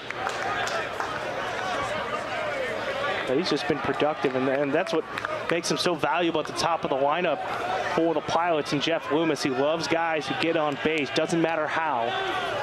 But if you can prove you can get a high on-base percentage, you're going to find your way into the lineup. As this one, I couldn't tell if that hit Kadiyama Stahl or not. He acted like it did. Nidowitz moved up to second as it got away from Mabius behind the plate anyways. And so we move on with no outs and 2 on for Portland, and Trey Swigert looking for some redemption. And our wonderful producer in the back reminded us about the drop third strike. Yeah, that's true, yeah. Thank you, Gabrielle. Yeah. And it looks like Coach Wazakowski going to go out to the mound now with 2 on and nobody out. It's always good to have different voices to fill things in for us. Yeah, probably trying to calm him down. I don't think he's making a change. I think he's coming out to tell him, hey, man, we should have caught the ball, and you can't overthrow because you're upset. Because the very first pitch the young man threw after the ball was dropped, it looked like it was efforted to me, and I know pitchers, and sometimes pitchers get irritated by that, and you just have to do your job. And your job is to attack the strike zone and give swings, and, you know, the ball should have been caught, no doubt, and you can't turn that problem into a consecutive problem by hitting another guy. So, you know, while we have a little break here, you're talking about that machine. You know, it's just a typical coach thing to do. You know, you played here before. There probably was problems there. You're going to really coach it up, and all you really did was probably plant a negative seed into that young man's head. When that ball was hit, you know that kid was ranging, going, oh crap, oh crap, oh crap, and then he doesn't catch a ball that he normally would catch if he wasn't thinking about it. So, you know, sometimes the best thing to do as a coach is just keep your mouth shut. Because you can plant a negative seed really easy on a kid. First pitch to Swigert, just out of the reach of his bat on the swing and miss, 0-1. As a freshman as well, too. You've never played here, so even though you're trying to prepare him for that, you just never know how things are going to shake out for him. Swigert 0 for 3 today, trying to avoid the golden sombrero. Stayed away from the pitch, thrown away, 1-1. Just had my phone pop up. Good friend Danny Sales, pitching coach from Seattle University, said, don't forget about catcher's interference. Oh, yeah, there we go. See? You know darn good well that people are listening, know a lot more than us. I'm telling you, you get voices from all over, help fill in the gaps here. I didn't think about catcher's interference. Neither did I.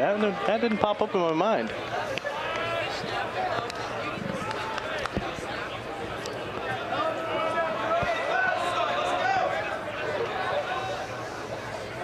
The 1-2. That one made it about 59 feet. Bouncing into Mabius. Both runners stay put at their respective bags. 2-2 on Swigert. And for Swigert, this is another opportunity for him to drive in some runs. He's left 5 on the bases. Actually 6 on the bases in his 3 strikeouts. Win around. And he's been golden sombreroed. 4th strikeout for him. First out for Portland here in the 6th. That'll bring up Brady Bean.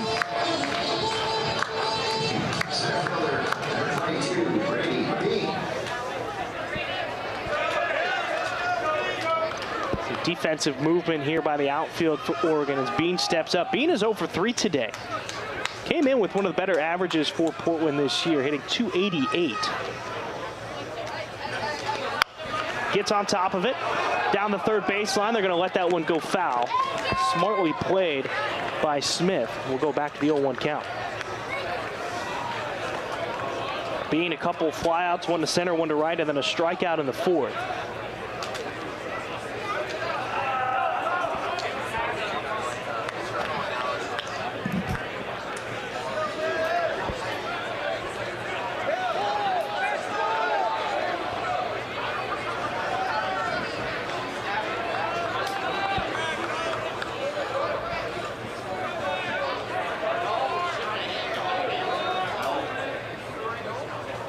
The 0-1 on Bean.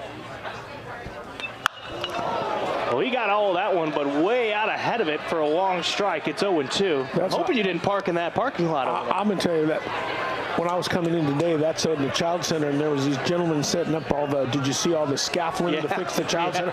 Some poor guy setting up scaffolding. I hope to goodness they're off work because he might have got a foul ball off the head over there. That would... He hit that a country mile foul. Bounced off the child center. Here's the 0-2. Good looking breaking ball from Twist, but missed the bottom of the zone. It's 1-2. Sun starting to go down here. 7:05 here on the West Coast.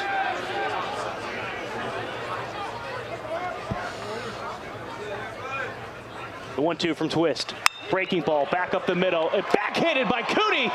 And they cannot get the force out at second. Maloney was trying to get the transition to possibly get a double play. And the spectacular defensive effort from Cooney is nullified. Bean reaches base, and now there's 3 on with only 1 out. Yeah, excellent play by Cooney up the middle. Knocked it down, flipped it up, and you know, Maloney tried to barehand it because that's what he needed to do for the double play. I think if he tries to glove it, they get an out, but you'll see here. I mean, look at this effort right there from Cooney. Still sliding, able to flip it up. Yeah, I think if he gloves it, he probably doesn't get the backside rabbit, but he gets an out there. So trying to go for the 2 double play there. Twist jams up Salk on the check swing, goes for a strike, nothing in 1.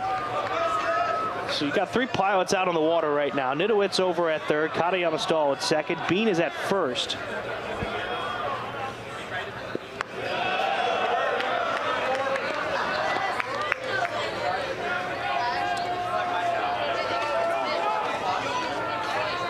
I'm marking that one down as a hit.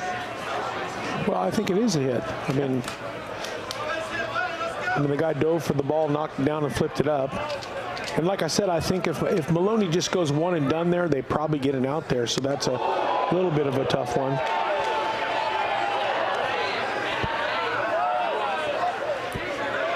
So Bean gets his first hit. Jonas Salk almost wore one up high. It's 2-1.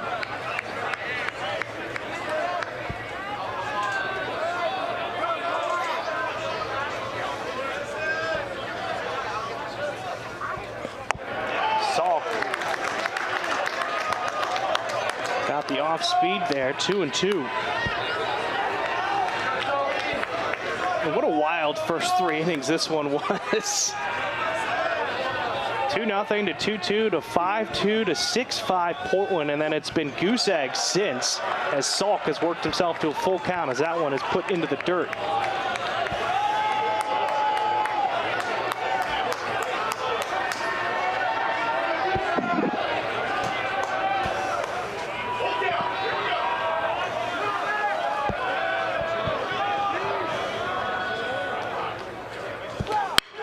Ball, left side, backhanded by Maloney. They'll get the force out at second, and the high throw not in time to get Salk. So an RBI for Salk brings in Nidowitz. It's now 7-5 Portland. Great play by Maloney there. Save another run and also make an out. Jackson sort of had to go up on his tippy toes to get to that throw from Cooney. You got Katayama Stahl now over at third with Salk over at first. You've got Troy Osborne coming back to the plate. He's 0 for 1 today. Couple hit by pitches, 2 runs scored, but a strikeout in the 4th inning his last time up.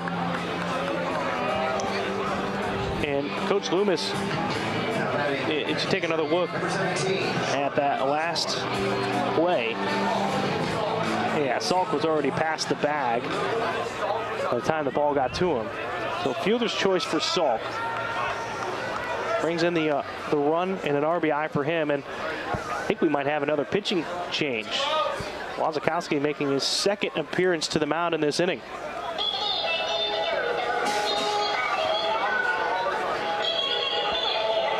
They point down to the bullpen, and that's exactly what's happening. A righty comes out of the pen. Oregon brings on another arm. They trail by 2, 7-5 here in the bottom of the 6th. 2 on and 2 out. We'll be back.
So new arm on the mound for Oregon.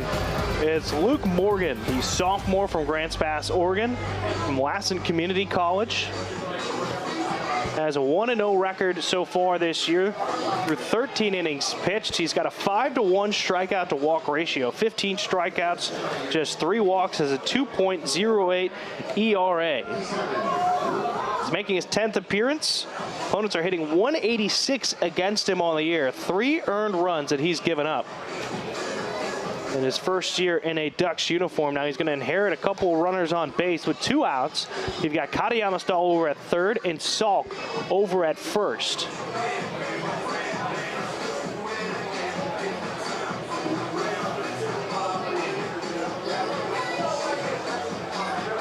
Sophomore from Grants Pass last year at Lassen. He was the pitcher of the year in the league. He was All-State honors as well. Made 17 appearances, 5 starts for Lassen, allowing 29 runs on 64 hits over 81 innings thrown. He struck out 96 during that time. He finished a perfect 10-0 on the season with 2 saves and a 2.44 ERA. So incredibly effective at the junior college level. And he's shown what he's been able to do here at the Division I level for the Ducks this season. So he's going to go up again. This time he's going up against Dakota Chun. So there's been a change with the righty on the mound. Dakota Chun will take over behind the plate for Osborne. It's been the normal everyday catcher, or just about everyday catcher for Portland. Freshman from Honolulu, Hawaii, went to Sunset High School. Batting .261 on the year, 24 hits. A third of those have been doubles, 16 RBI. And you've always talked about how Coach Loomis is so good at sort of pulling the strings here, making changes with guys at the plate. First pitch breaking ball for a strike against Chun. It's 0-1.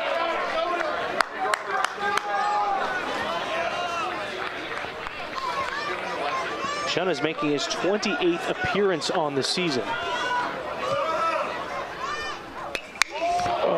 Just got underneath that one. High fly ball to Brooks in center field. And he'll make the catch. Looked good for a moment. We got too much underneath at Pilot Strand 2, but an effective at-bat for Jonas Salk adds some insurance. It's 7-5 as we head to the back third of our game between the Ducks and the Pilots.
Kai Hoskinson looked great through 3 innings. He's done after just 28 total pitches to get 9 outs. Gave up 1 hit, 2 strikeouts, 1 walk. He looked pretty good, Corey. So excited to see what he can do the rest of the way.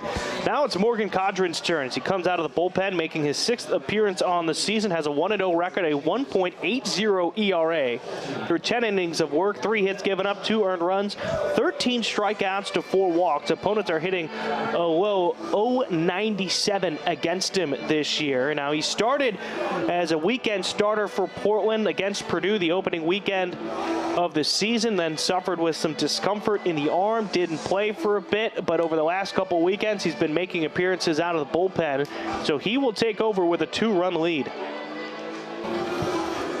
Yeah, I got to spend about 2 weeks with him a couple summers ago up at Richfield and the Richfield Raptors. He came in and was going to pitch for the summer, but he had some tenderness and Coach Watt decided to shut him down, so he ended up not getting the pitch for me. But enjoyed my time around Morgan. He's a really funny kid, and he's got a really good fastball and can throw a changeup and a breaking ball. 6'5", 215 frame. He's going to go up against Nalivo Walwaki.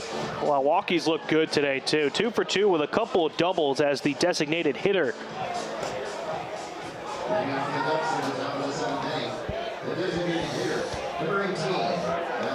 And Walwaki looks like he could play linebacker for the Ducks. 6'5", 265. Yeah, it's a good-looking athlete. I was going to say that, and I was going to say he looks like he played linebacker. It wouldn't be out of the norm, you know. You had Bryce Betcher, who played baseball for the Ducks, and then he's the safety as well, or one of the linebackers, I should say, for the Oregon Ducks. Yeah, he's got 2 missiles to the left center gap, so be careful. In fact, I think I saw a Betcher jersey out to my left pregame. While Walkie falls behind 0-2.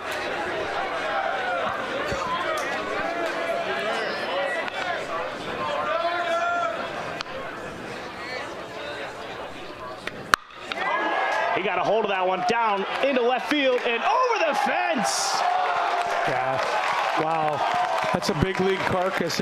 He just hit a line drive off the end of the bat out of the yard. 3rd home run of the day for the Ducks, and Walwaki has his first career home run as a Duck. Yeah, big physical young man, hit a couple lasers earlier in the game and went down and got a pitch and just strength that ball out of the yard. Here's another look at it. That ball's down and he just used his strength. You said it best. Line drive. Just kind of a hook line drive, too. That's what happens when you're big and strong. Fly ball in the center. Bean is drifting back. Got behind it. Now he comes a few steps in. It's a loud out for Mabius, who now falls 1 for 3. You hear the Duck fans. They were just itching for another home run. They thought they had it. We've got home runs from Braden Jackson, a freshman, and then a 3-run home run from Drew Smith, the senior. Then the freshman, Walwaki, with his first career home run.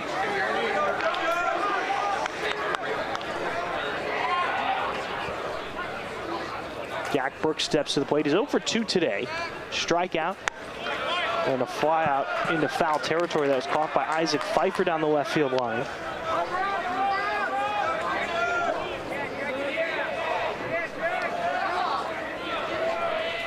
Back to a 1-run lead for Portland. It's 7-6. Almost sounded like Brooks might have broken his bat on that one. Got it off the cap. It's 0-2.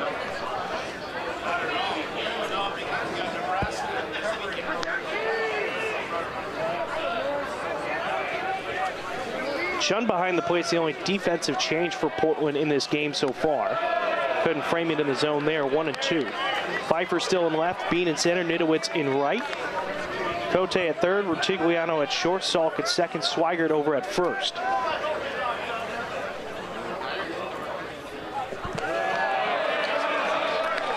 And after starting out Brooks 0-2, back-to-back balls makes it 2-2.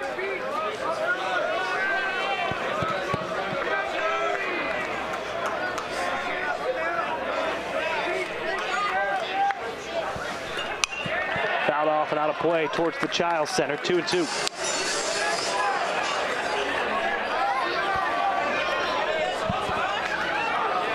Portland trying to win their 4th straight against the Ducks. It would be their 3rd top 25 win this season if they hold on to this lead. Brooks takes a ball inside out of the zone. Full count, 3-2. Pretty good pitcher pitch right there. Just didn't get him.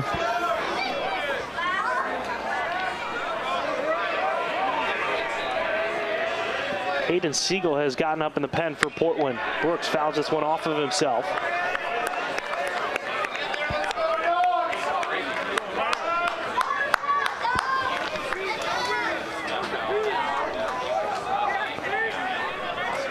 Up at the scoreboard, it looks like they changed to an error, and I'm assuming that's on the off the bat of Bean.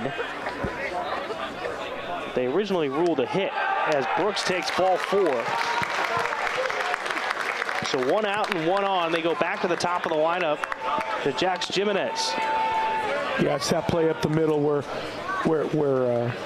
the great play was made. He flipped it to Maloney, and he tried to go bare hand with it. I think if he gloves it, it's an out, and that's why they were calling that an error, even though the middle infielder dove for it. Jax Jimenez is 0 for 2 today. Pickoff attempt. Runners back in safely. Pop out to short to Rutigliano in the first. Got hit by a pitch in the third. Came in and scored on that 3-run home run by Drew Smith, and then a fly out to left field to Isaac Pfeiffer. Brooks, by the way, he could take off. He's got 8 stolen bases on the season. Took a nice secondary there, but retreated back to the bag. It'll be 0-1 on Jimenez.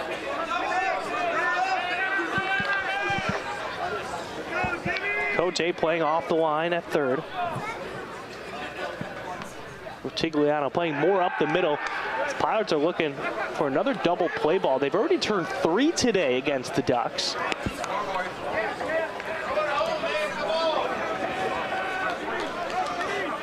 Pitching coach's best friend, the double play ball. Another pickoff attempt. I mean, for Portland, it's a team that had only turned 18 on the season so far. I think Morgan wants to go soft here and is picking to slow the runner down. Mine might be a bad time for a pitch out. Chun up, throwing. Rutigliano applies a tag, and they got Brooks trying to steal. Second runner thrown out, trying to swipe second for the Ducks today. Yeah, I'm not sure if that was a pitch out, but it definitely wasn't a pitch over the plate. He picked numerous times, knew he was going to run.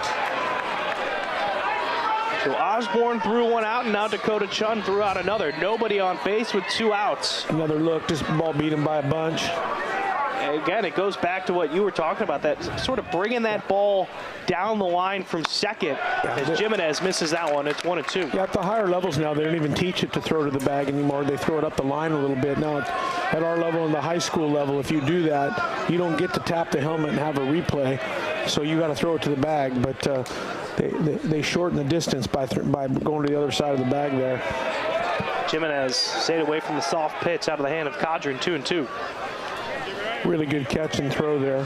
And that's one of the reasons why Chun has become the almost everyday catcher behind the plate. Coach Loomis has talked about his pop time is so impressive, and he feels comfortable having the freshman behind the plate.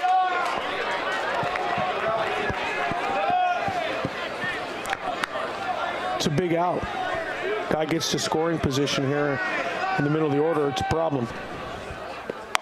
Slider away. Jimenez gets on with a walk.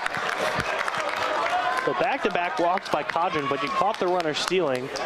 Jimenez is 5 for 5 on the season, but with 2 outs, you're playing the outs game if you're the Ducks. I don't know if you want to risk it again. As you've got Braden Jackson, who's already punished the ball once. He's 2 for 2 with a solo home run in the first, a single in the third where he came around to score, then he walked in his most recent at-bat in the 5th. Well, I think they ran Brooks because he's the 9 guy and he's a rabbit. And they got to the leadoff guy hoping he'd be in scoring position. I think they're going to let this guy hit here. He's hit pretty well earlier in the game. You can see by his stats here, he's 2 for 2 with a solo home run and a single and a walk. Fly ball into center field. Bean was playing deep. He's going to let that one bounce in front of him. And so a 2-out single for Jackson puts 2 on for Ryan Cooney, who's still looking for that first hit of the day. And you're going to have Loomis point down to the bullpen. Cadron's day is going to be done. So Caden Siegel comes out of the bullpen, making another appearance. The senior captain looks to try to close the door here in the 7th inning against the Ducks and limit the damage done. We'll be right back.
Caden Siegel inherits 2 runners on base with 2 outs here in the 7th inning, as the Pilots are holding on to a slim 7-6 lead. Siegel comes out of the bullpen for the 10th time this season. He's making his 12th appearance, has a 1-1 record, a 3.97 ERA. He does have 3 saves on the year. That's second most on the team behind Alex Vaya. 34 innings, 37 hits given up, 15 earned runs, 31 strikeouts to 9 walks. He has been prone to give up extra base hits, though. 14 extra base hits, including 10 doubles and 3 home runs. Opponents are hitting .272 against him. Another Portland product, went to Grant High School here in town. And his job right here is to get 1 out and get out of this inning. He's going up against Ryan Cooney, who came into today hitting .362. 50 hits on the season for Cooney. Those 50 hits were 3rd most in the Big Ten Conference, 17th in the nation. So a tall order here for the grad student. Cadron has his hands on his hips right now, walking in the back area of the dugout, looking on. Siegel first pitch to Cooney is a strike at the knees inside.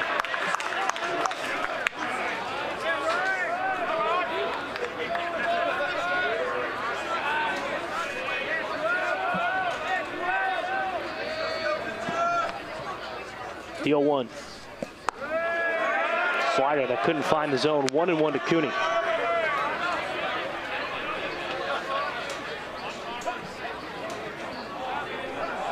Got Drew Smith on deck. And if Cooney can keep this inning going, the 1-1 from Siegel. Fouled off the top of the netting above the on-deck circle for Oregon. 1-2.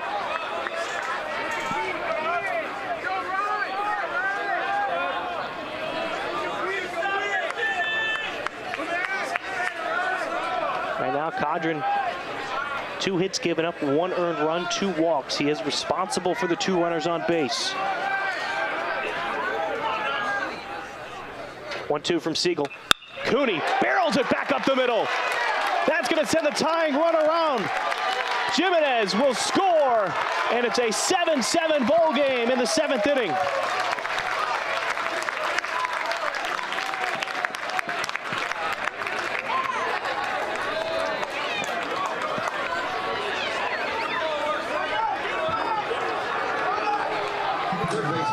The RBI single for Cooney extends his hit streak to 9.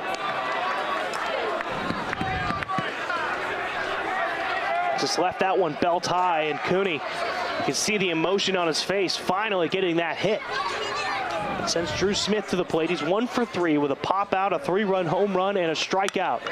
Fly ball towards the gap in right center field. That's going to be trouble. That one bounces in front of Nidowitz. He comes up throwing towards 3rd. And the Ducks have a lead here in the 7th. 2 runs have scored. 4th RBI of the day for Drew Smith, his 38th of the season.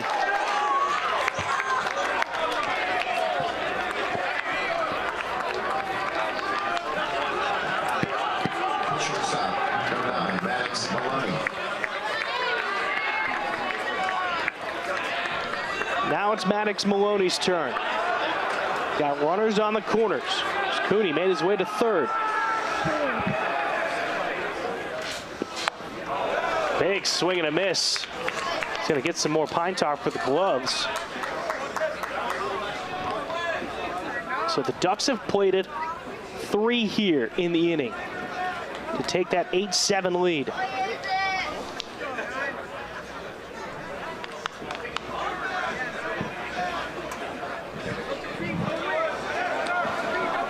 Had the leadoff home run.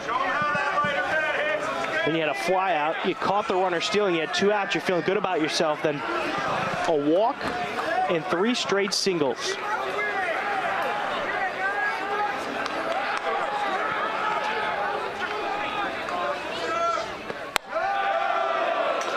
Siegel too high on that pitch, 1-1.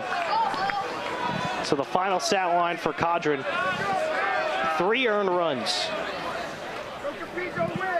2 walks, 2 hits. Ground ball towards Salk at second. He'll make the easy play, and that'll end the inning. But the Ducks score 3. They take a 1-run lead, 8-7, as we head to the 7th inning stretch. Bottom of the order coming to the plate next for Portland.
The Ducks have retaken the lead 8-7 over Portland as we have reached the later stages of our game, and much different than what we saw between these two teams just a couple weeks back in Eugene.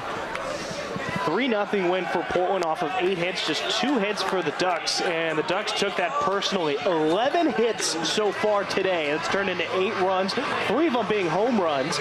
7 runs for Portland off of 6 hits, and that's only through 6.5 innings in this one so far, Court.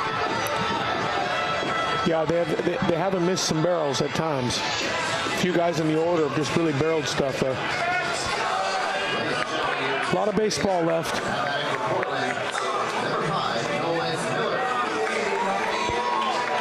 Luke Morgan, who came in to get that final out. The last time the Pilots were up at the plate. And Nolan Miller has entered the game. So I'm guessing the defensive changes here are going to be Nolan Miller going to right field with Pfeiffer being pinch hit for, and that'll move Nidowitz over to left.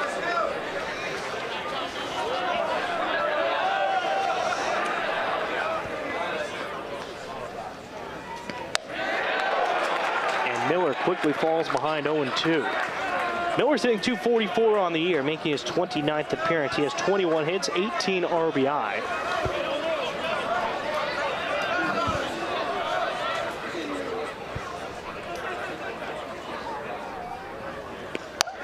Stays away from the outside pitch, 1-2.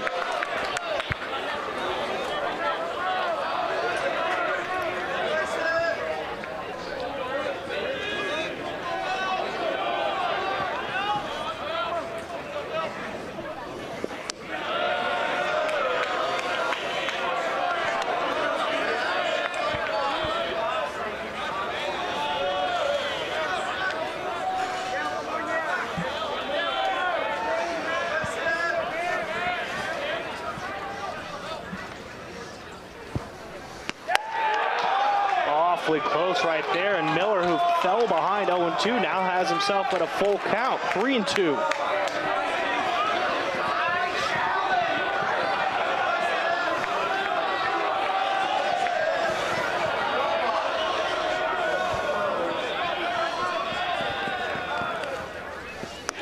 Fastball low, and the leadoff man is aboard for Portland.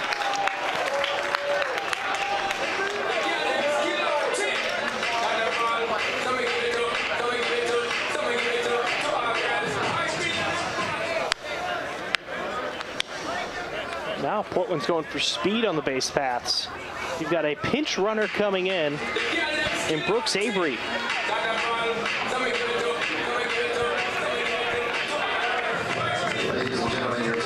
So my guess of having the outfield sort of move around. We'll see how that affects everything with Miller now out of the game. That'll bring up Leo Cote.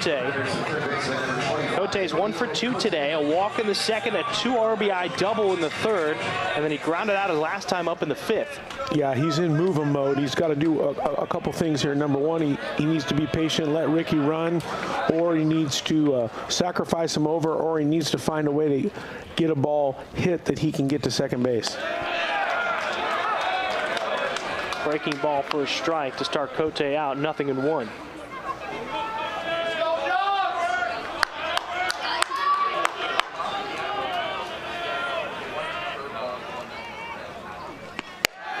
Chase the high fastball.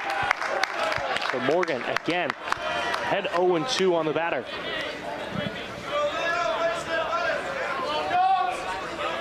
Seems like Siegel will come out for another inning of work. Nobody up in the bullpen right now for Portland. It's the 0-2 to Cote. Avery with his lead off over at first. Backdoor breaking ball, didn't find the zone. 1-2. And the Duck fans not happy about that call. Yeah, it was breaking ball started over the white line and kind of got back into the river. A good call by the home plate umpire, at least from where we're sitting, which is directly behind. Avery with a decent lead off the bag at first. There goes Avery. Cote, fly ball into center field. Avery's going to have to get back over to first. It's caught by Brooks.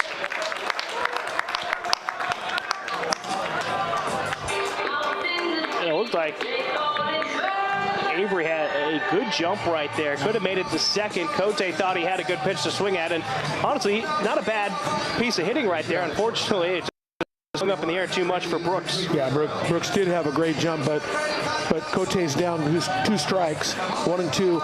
He can't take a pitch there and let him get to second base. I mean, he could. I mean, theoretically he could, but he would have punched out. Maybe could have been had a guy at second base, and maybe it would have worked out better actually. But got to swing the bat.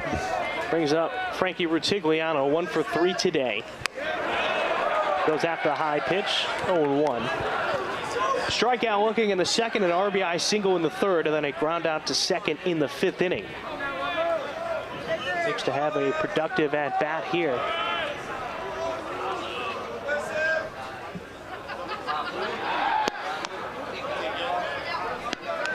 Avery slides back in head first on the pickoff attempt. Avery is a perfect 4 for 4 on stolen bases this year. He's got an extra half-step lead. Another pickoff attempt. And now you've got Morgan thinking about him after that good jump that he had.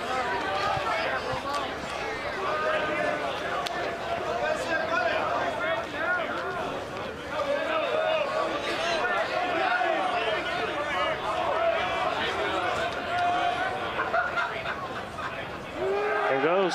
Pitch out. Mabius was ready for it, and the throw is not handled by Maloney.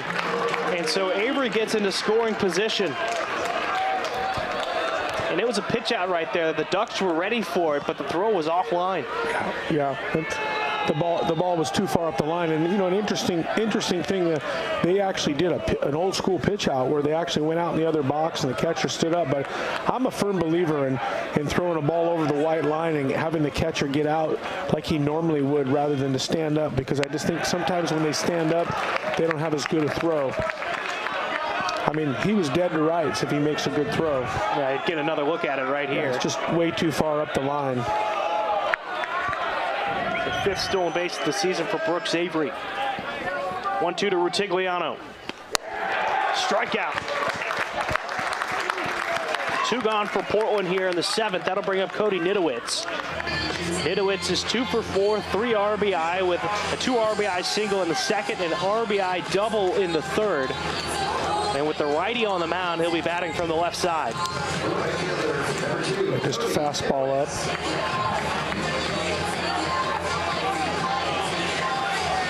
Awful lot to ask Cody to get another timely hit. I mean, the guy's the king of the timely hit here the last couple times I've worked with you, but that's what they're looking for here is a 2-out timely hit. Doesn't even have to be a hard one, just needs to find some grass to get that runner in. First pitch off the plate over the white line of the batter's box. It's 1-0. You sort of feel the tension in the air right now with how back and forth this game has been.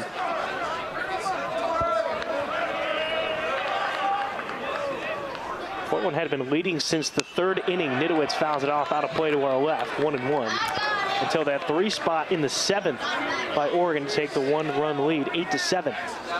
Yeah, it's a different vibe up here on the Bluff, man. When these midweek guys come in, it's not just time to get guys going, and if we get behind, it doesn't matter. It matters. Coach Loomis is trying to win the game, and so is Coach Waz. They're here to play, and they're here to win.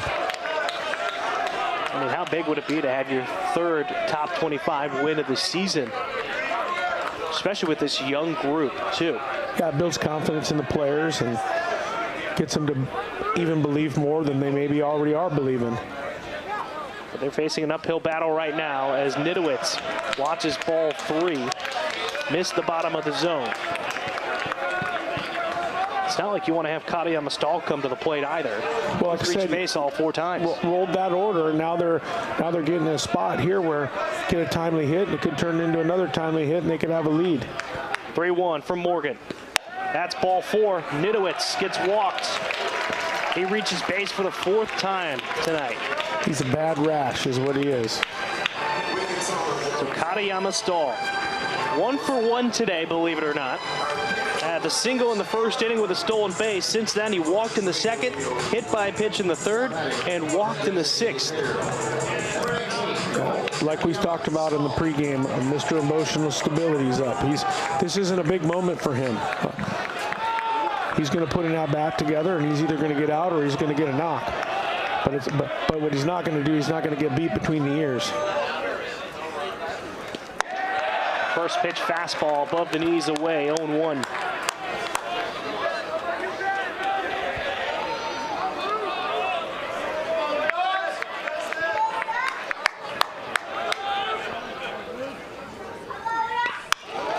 Got a breaking ball, but too far ahead of it. Chops it in front of the Ducks dugout, 0-2.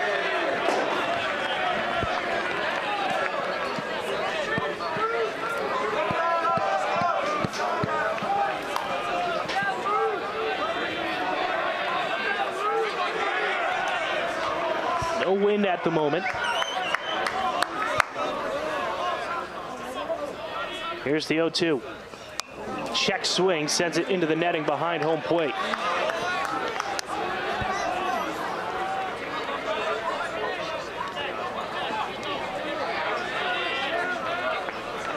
Siegel's got his glove on in the dugout. He's ready to go back out there.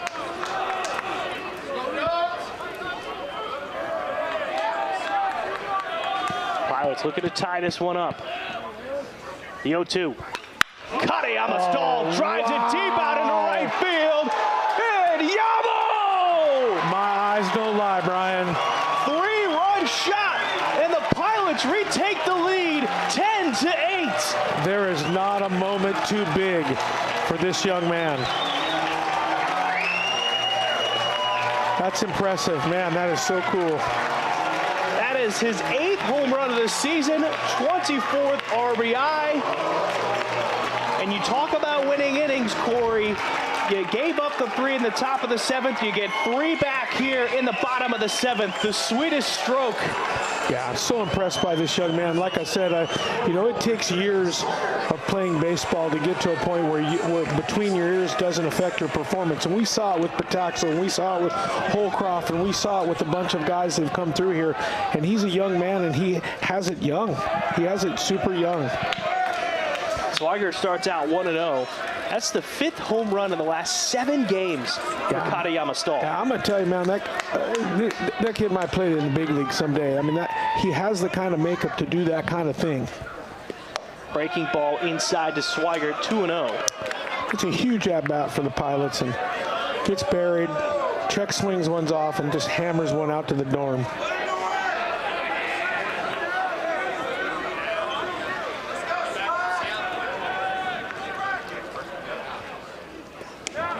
Ball 3 to Swigert, who's 0 for 4 tonight, 4 strikeouts.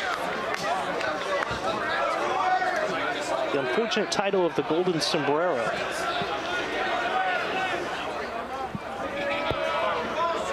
Defense playing back with a 3-0 count. Ball 4, 4-pitch walk.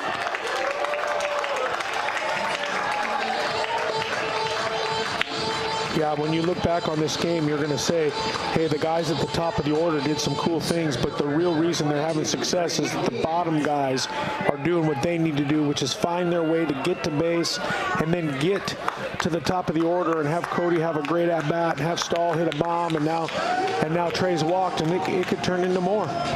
I mean, 7 of the 10 runs scored by Portland have been from the guys 6 through 9 in the batting order. Yeah. Ducks are making a change on the mound. Swigert over at first, 2 outs in the bottom of the 7th inning. It's a 10-8 lead for Portland.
Michael Mechna has come out of the bullpen for his 6th appearance on the season. Has a 6 ERA. He's thrown 6 innings of work, 4 hits given up, 4 earned runs, 4 walks, 5 strikeouts with the Elkhorn South High School in Omaha, Nebraska.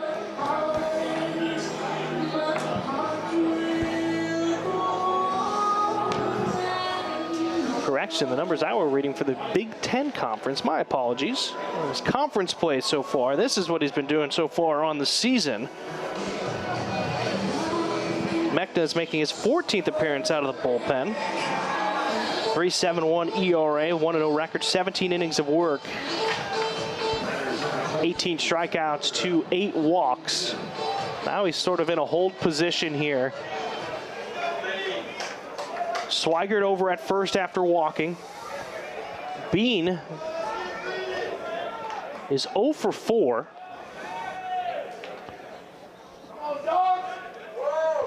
They originally gave him a single back in the 6th, but Corey, you and I were talking about possible fielder's choice, but the error on the flip to second.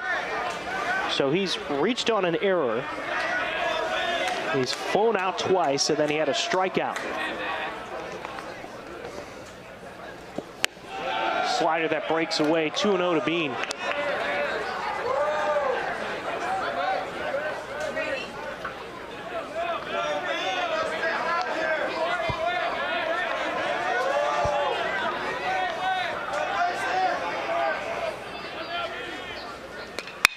Ground ball up the middle. Swigert moves up to the next station, and it's bobbled by Brooks out in center, and Swigert's going to take the extra bag, and so is Bean. Just heads up base running right there by the Pilots, and now you've got 2 in scoring position for Jonas Salk, who can always be dangerous with a bat in his hand. Yeah, a little bobble out there in center field, and really kind of went panic mode and threw it into third, and quite frankly, that ball probably should have went to second base and keep that runner away, because now a little snort or a little dink or a little dunk ends up being 2 more runs. And it just looked like it took a hop at the last second before he got it into his glove. And it's a tough one because, kind of caught in the middle. I would have liked the shortstop to be demanding for the baseball right there just to keep it in the middle of the field. But well, the last time these 2 guys faced off against each other a couple weeks back, Mechna on the mound, Salk at the plate. He had a 2-run home run that padded to the lead for Portland to make it 3-0. Now he works with a 1-0 count. 2 outs, 2 on, and a 10-8 lead. Got it off the end of the bat and sends it foul out of play. 1-1.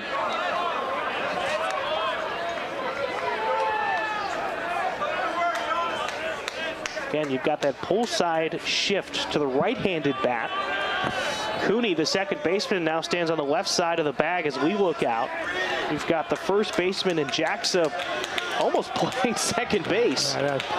My Johnny Junior College says just push bunt at the first baseman and you're going to be safe. And you got to run. Or just hit one hard. Deep into center field, going back is Brooks. Double! Three-run home run for Jonas Salk. His 5th home run of the season. What the heck am I talking about? Push bunt. How about a 3-run bomb? That's incredible, man. All 6 runs for Portland here have come with 2 outs. 2 different 3-run home runs. Crazy game tonight here on the Bluff. Did not miss this pitch at all, man. And that was basically dead center field. Went all of 390 plus into the trees.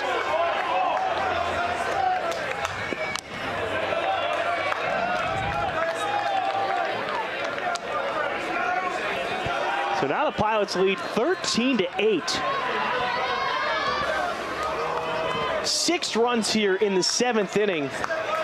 And there's just no quit in the Pilots. They've fallen behind multiple times in this game, and yet they continue with the hot bats to get back into it. As Chun is making his 2nd appearance at the dish. He's 0 for 1 today with a fly out to center field. He's the 9th batter of the inning for Portland. It all started with a leadoff walk to Nolan Miller as a pinch hitter. Chun fouls it off. Yeah, the response tonight by the Pilots has been amazing. 2nd inning, Ducks get 1, they score 2. 3rd inning, Ducks get 3, they score 4. They score 1 in the 6th, and then the Ducks come out in the 7th, get 3, and then they turn it into 6. It's pretty dang good baseball, and what coaches ask their teams to do is to respond when things go bad. Jammed inside, out behind the bag at second. Cooney throws across his body. That'll get Chun and end this 7th inning. But not before the Pilots with 2 separate 3-run home runs to take the lead 13-8. We head to the 8th inning. Siegel back out on the mound.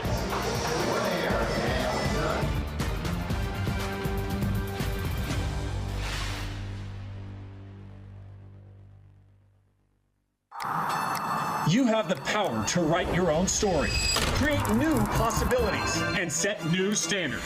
With pride and prestige, you have the power to forge a new path. We develop fearless leaders, dominate in the classroom, and inspire on the field. From the picturesque landscapes of the Pacific Northwest to the sun-drenched shores of Southern California, you have the power to rewrite history, break barriers, and create a legacy here in the West Coast Conference.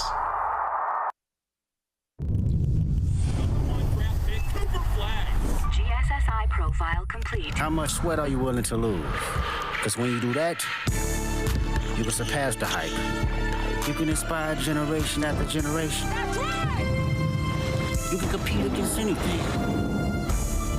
So how much are you willing to lose? That's how you know.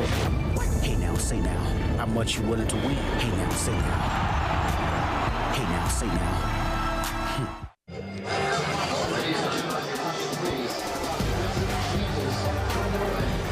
13-8 lead for Portland as they've taken advantage of the long ball. And again, it's late inning work by the Pilots. This is nothing new for Portland so far this year. I had a chance to talk to Coach Loomis about this, and it's the confidence within this team. It's in their DNA. They talked about it. They've played good opponents in these close games, but they believe in themselves. They're taking advantage of the free passes and the opportunities that are in front of them. And they've put Barrow on the ball here late with a couple of 3-run home runs to give themselves a lead. And the first man coming to the plate in response for the Ducks is Angel Laya. Laya 0 for 3. Takes a first pitch strike from Siegel, 0-1. Elia has hit into 2 separate double plays, and he grounded out to Jonas Salk last time in the 6th. Strike 2 at the knees on a slider from Siegel.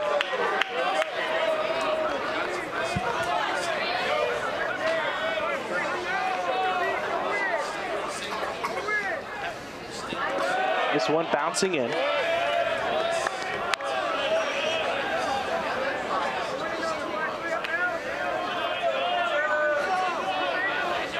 So looks like Gage Bruce has taken over in right field. Elia fouls that one off. Nidowitz has moved over to left, his normal position.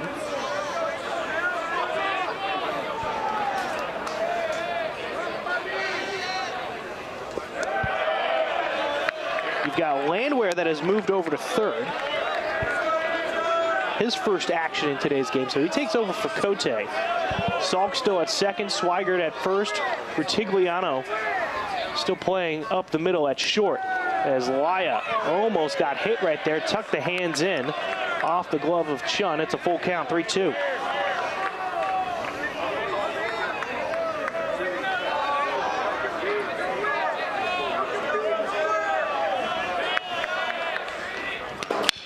Ground ball right side and finds its way into right field. Elia has his first hit.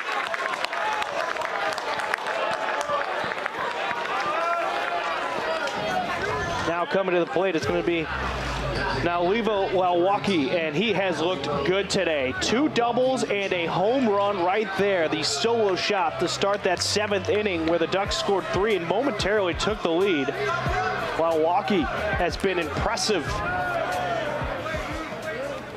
3 for 3 today. Gets on top of one and chops it foul towards the third base coach's box, 0-1. Now the Ducks, they get to put on that football helmet after a home run. Do you guys have any home run props at Mount Hood or no? I don't think we're allowed to have home run props in the NWAC, but we do have this old Knights helmet that every once in a while one of our players will put on. And hey, we have to hit a home run. That's true. Yeah. You gotta go the distance on that one. With the wood bats and the weather, and it's hard to hit them. Walwalki, by the way, that home run for him was his first of his collegiate career.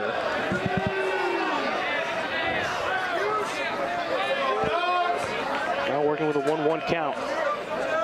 Can't get comfortable if you're Portland. You've seen Oregon put up multiple 3 spots on the scoreboard, and they've got 6 outs to work with.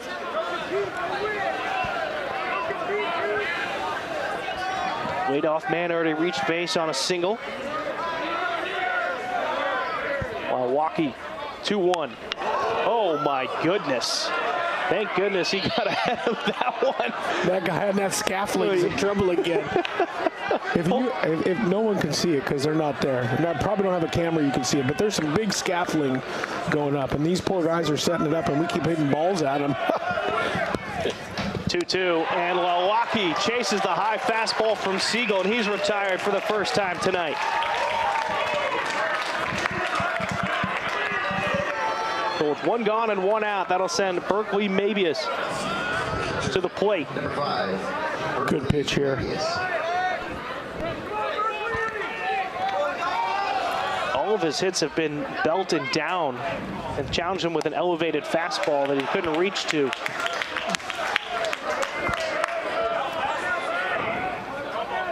Mabius 1 for 3 today. Had an RBI double back in the 2nd. Since then, hit into a double play in the 4th. And then a fly out in the 7th inning to Brady Bean in center. Pickoff attempt. Elia is 0 for 2 on the season in stolen base attempts.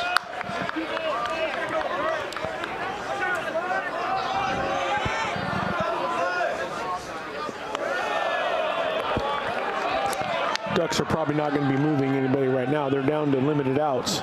They've only got 5 more outs, and they can't afford to risk them. They're going to go out and try to bang their way back to even. 1-1. Got it in the zone near the belt. 1-2 on Mabius. And you got Jack Brooks on deck. Brooks is 0 for 2 with a walk, and he was also caught stealing. Mabius got jammed, slow roller towards short. Landwehr cuts it off at third, and they get it over to first for the out. It's a great play by Landwehr, just coming off the bench as well. That's a tough play. Slow roller, had to range a long way to get to it. Made a great throw. Center fielder, number 6, Jack Brooks. Jack Brooks will step up. As I just said, 0 for 2 today, strikeout in the second, fly out into foul territory in the fourth, then walked in the seventh but was caught stealing.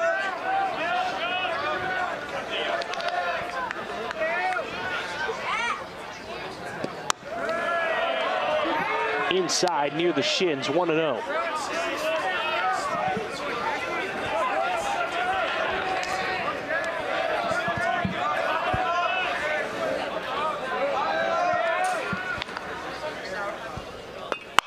Ground ball up the middle. Salk diving, but he can't make the stop. Trickles into center field, rounding third, and coming in to score is Laya, and that's an RBI single for Jack Brooks. That's his 16th RBI on the season. So he reaches base for the second time today. Number 7, Jax Jimenez. 0 for 2 with a hit by pitch and a walk. Those are the 2 times that he's reached base. And when he's reached base, he's come around to score as well. Coach Loomis out for a mound visit. Could see a new arm here.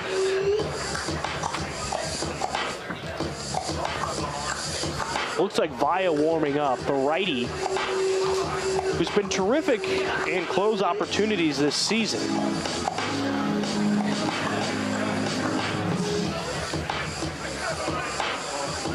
If it is Vaya that'll come out, he already has 7 saves on the year. It's a 4-run game currently. Looks like Skip's going to give him the last out here.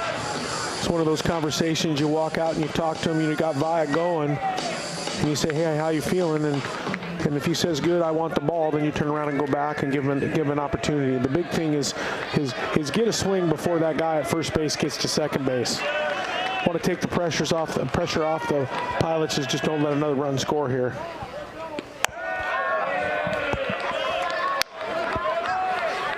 Jimenez takes ball 1 away. Tigliano playing up the middle.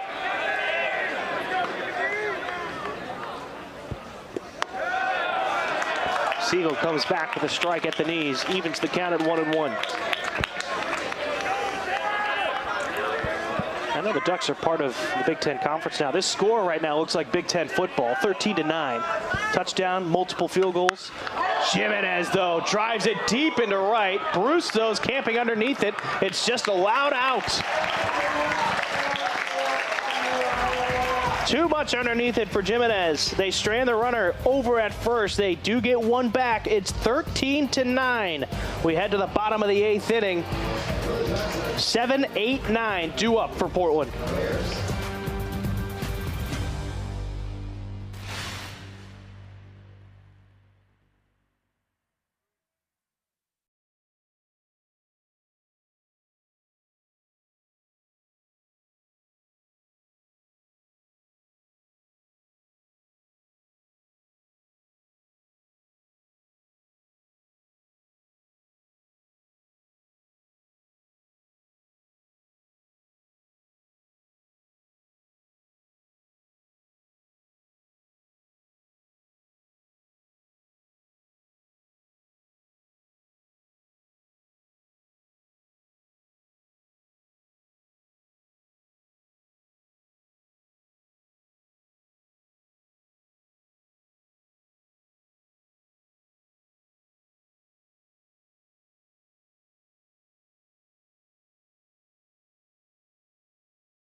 It's a 13-9 lead for Portland after 6 runs in the 7th inning. The Pilots retook the lead. The Ducks got one back at the 8th inning. Man, has this been a fun one or what, Corey? We've been spoiled. And here's how the Pilots retook the lead. Katayama Stahl, ice in the veins, a 3-run home run at the time, gave the Pilots the lead back, 10-8. And then Jonas Salk tattooed Mechna back up the middle, deep center field, padded to the stats, and it was 13-8 at that moment. 2 different 3-run home runs for Portland to add on to that lead. Pretty fun night so far. It's been a long one. 3 hours and 6 minutes since first pitch, and action-packed. Gage Bruce is leading off the inning. Cooper Strawn, the redshirt sophomore from Farmersville, Texas, is getting his first appearance on the season. Has not thrown at all this year for the Ducks.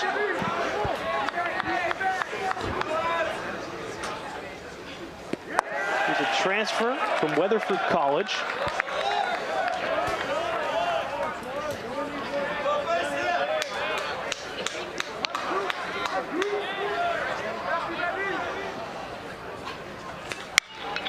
Down the right field line, that'll go foul. Second strike of the at-bat.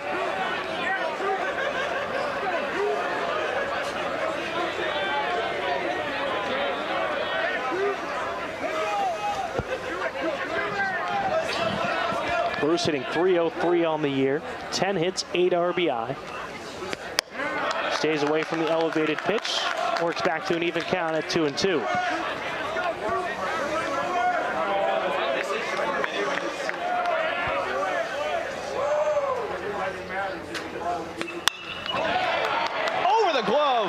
Of Jackson down the right field line, and Bruce has himself his 11th hit of the season. A leadoff single for Portland here in the 8th. And just another guy bottom of the order, Corey, that's getting on base for Portland. And that'll bring up JT Landwehr. Landwehr came in as a defensive replacement to start the 8th inning. Same with Gage Bruce. Landwehr just hitting .171, 6 hits and 35 at-bats this year. Transferred from Mount St. Mary's in Virginia a couple of seasons back. Makes a first pitch strike, 0-1.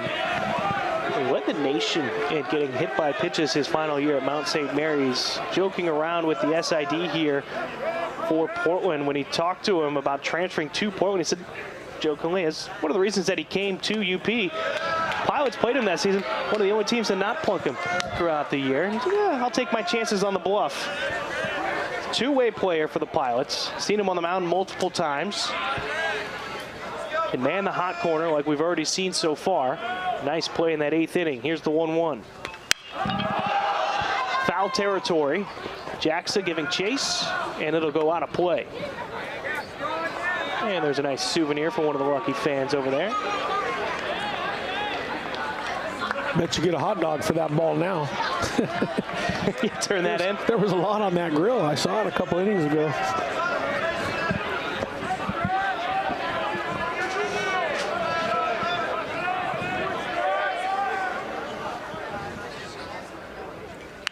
Landwehr fouls it off to stay alive. Back to the 1-2.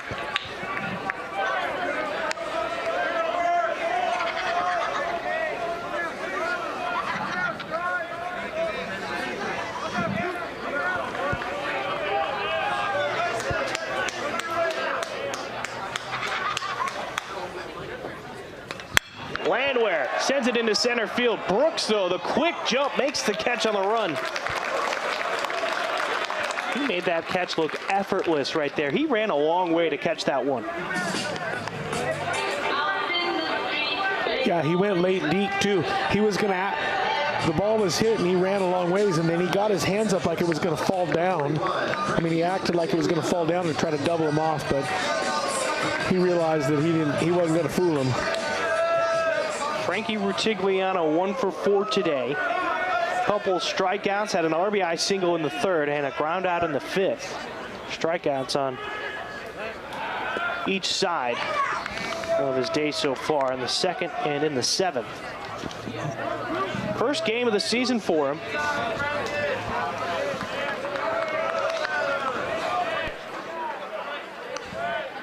Bruce with his lead off. Rutigliano swings at the off speed.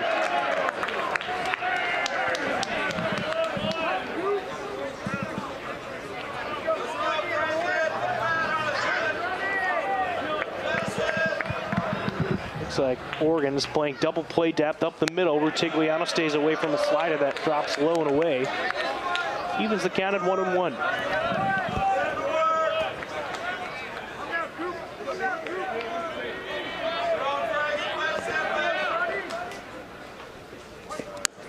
Bouncing in, Mavius gloved it, almost had the back pick over to first. 2-1 to Rutigliano.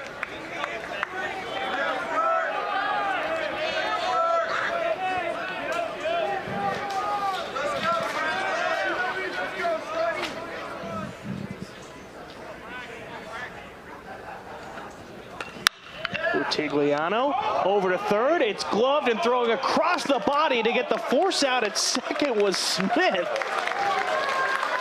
So they keep a guy out of scoring position. Rutigliano will reach on the fielder's choice. That was an athletic play over there by Drew Smith. That's a heck of a play. Heck of a play. Ball takes him towards the bag, and he turns and throws it to second. And good little turn, almost get the backside rabbit, but this is a heck of a play right here. I mean, take another look at this. Having to go around the bag, throws completely across his body. The full 90. Hey, if you got the athletic ability to get the front side guy in that situation, it's huge. It's a huge thing to get that front side guy. If you're going to get one, you can get him. Let's do it. So 2 outs. That brings up Cody Nidowitz. Nidowitz has reached base 4 times today. There's a pitch out. Rutigliano will go back to first. It's 1-0 on Nidowitz. Nidowitz grounded out in the first, a 2 RBI single in the second, an RBI double in the third. Since then, he reached on an error in the 6th, scored a run, and then he walked in the 7th and scored on the 3-run home run from Katayama Stahl. And this is another instance where Oregon, you just don't want to see Katayama Stahl at the plate. There's an example also of that pitch out where he jumped up and then the pitcher threw it back over the plate, and he had to, like I said, years ago, longtime baseball coach and scout Joe Ross, who's with the Kansas City Royals, he actually teaches catching, and he teaches pitch out over the white line just like it's a strike, and you come out and you throw. You don't jump up and stand up, and I'm a big believer in it. Joe taught it to me many years ago, and we use it. We call it forks, and it's our pitch out. And then you don't have that problem of standing up and trying to make a great throw while you're standing up. Near the back foot of Nidowitz. Let's see, slightly disappointed with himself, showing the skates. It's 3-1.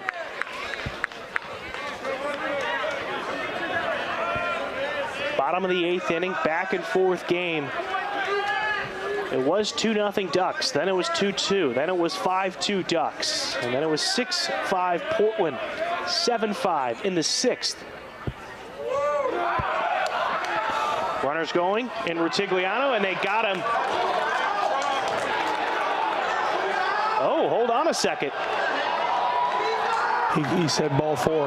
It was ball 4, didn't matter. So Nidowitz reaches on the walk, and the Duck fans not happy, but it was ball 4. And so Katayama Stahl will get another chance to do some damage. He's 2 for 2. Single in the first with a stolen base, walk in the second, hit by a pitch in the third, walk in the 6th, and a big 3-run home run in the 7th inning that gave the Pilots the lead back.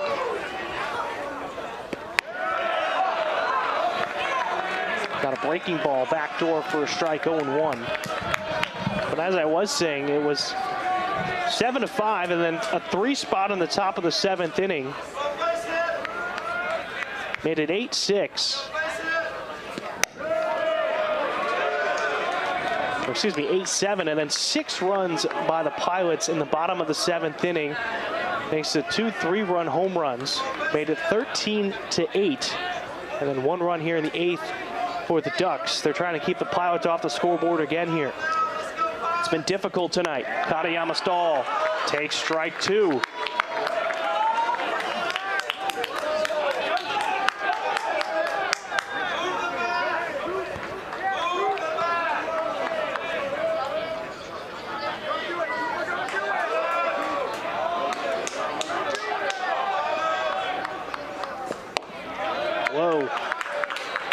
evening the count at 2-2.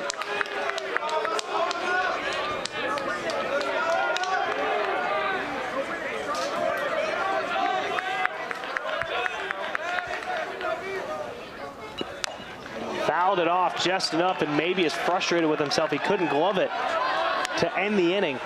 But Katayama Stahl will stay alive with the 2-2 count.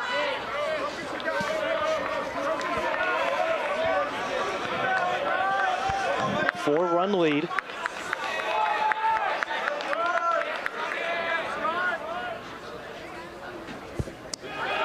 Ball 3.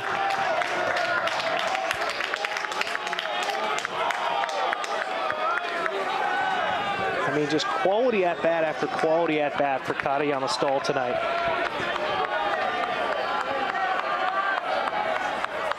Runners go, and it's a strikeout.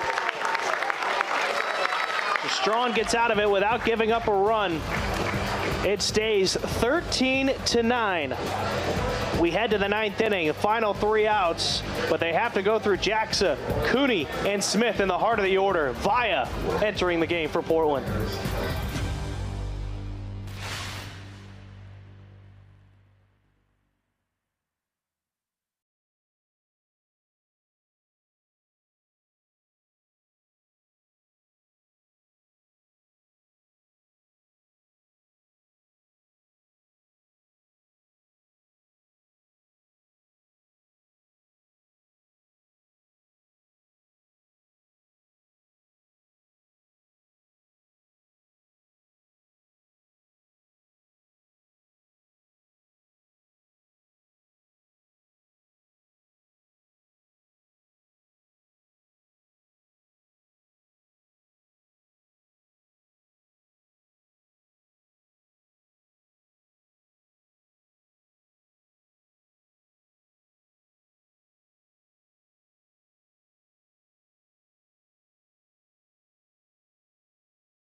(13-9). Alex Vaya enters the game for Portland. Not a save opportunity, but he's here to close it out for Portland. Picked up 5 crucial outs the last time these two teams met in Eugene a couple weeks back. You see the 7 saves for him this season. Leads the West Coast Conference, 5th in the NCAA. It's the most by a true freshman in UP history. He's thrown 17 2/3, a 2.55 ERA, 18 strikeouts, and opponents are hitting 175 against him. And he's been a gem as they found him in Bend, Oregon, went to Summit High School. And he looks to close the door on the Ducks, but he's got some tough at-bats ahead of him. He's going up against Braden Jaxa. Jaxa, 2 singles, a solo home run, and a walk. He's reached base every time he's come to the plate.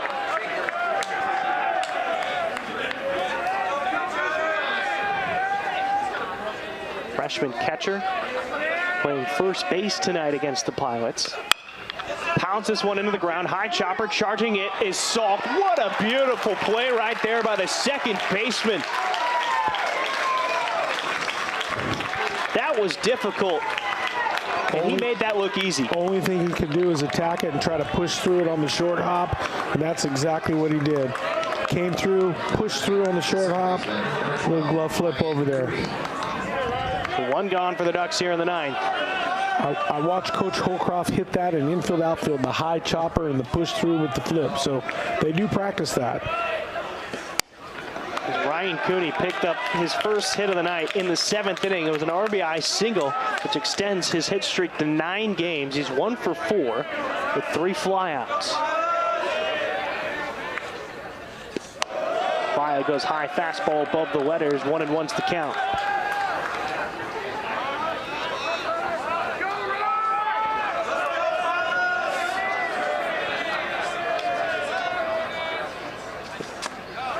Low and inside, 2-1, puts Cooney ahead.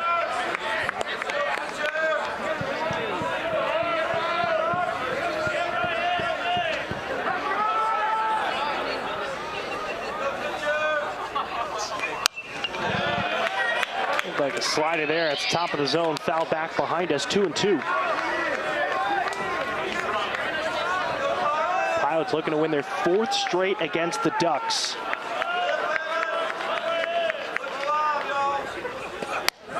Cooney doesn't chase.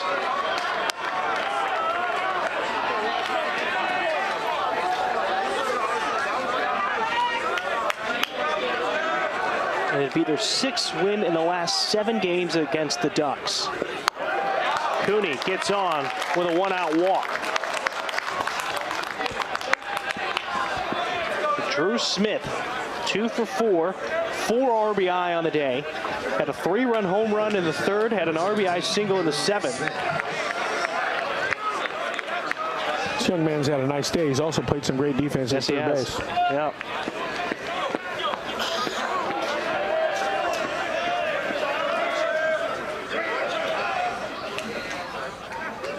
Got Maddox Maloney on deck. Misses the bottom of the zone. Starts out with a 1-0 count on Smith.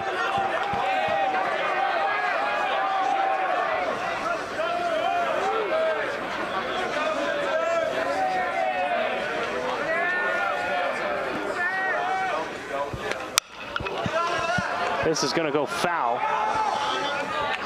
Just in front of the bullpen for Oregon.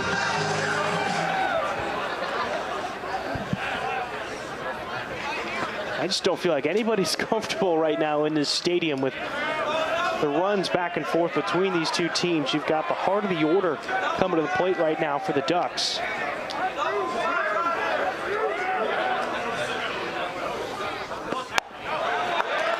Strike 2.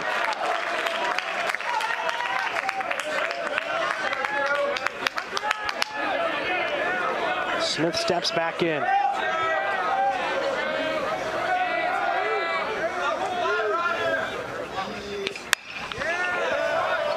Off the end of the bat and fouled on the first baseline.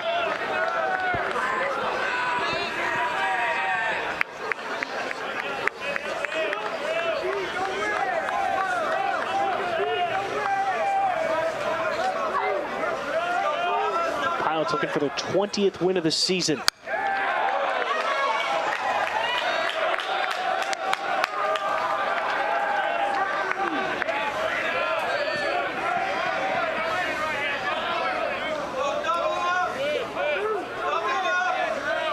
They would be the first team in the West Coast Conference to reach 20 wins this year. Pounded into the ground, charging it is Salk. And he got the easy play this time. It moves Cooney up to second. And that'll bring up Maddox Maloney.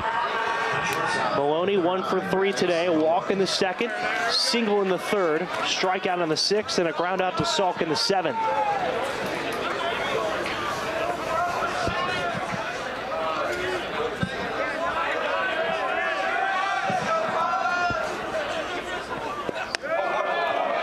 Slider with a late break, too far inside, 1-0 to start off Maloney.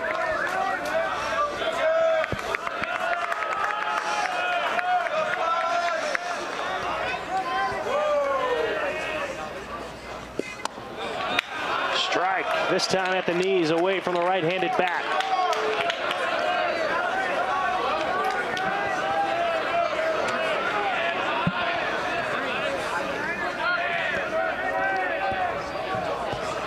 One. Misses the bottom of the zone. Maloney back ahead in the count.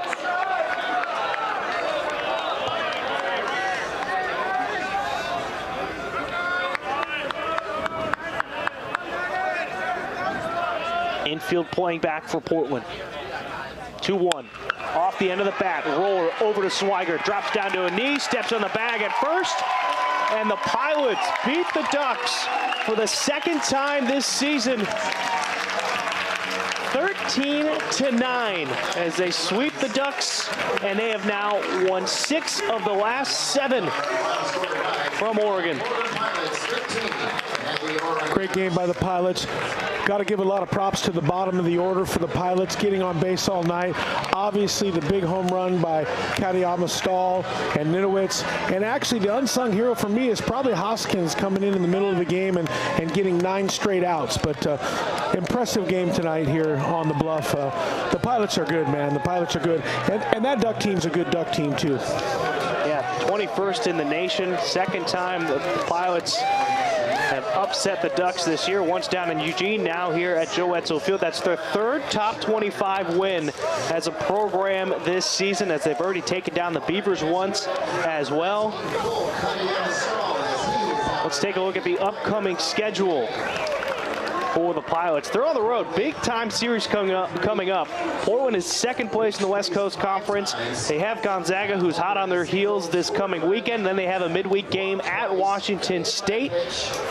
And then they take on San Francisco, who leads the West Coast Conference here at Joe Edsel Field. You've got the game in Ridgefield against Washington in a couple of weeks, and then at Santa Clara as they move along through the West Coast Conference. That was Corey Keir. Thank you to our production crew back in the Child Center. I'm Brian Slyke. Thank you for tuning in for our broadcast tonight. It's a victory for the Pilots, 13-9 over the in-state rival Oregon Ducks. We'll catch you next time here on ESPN+.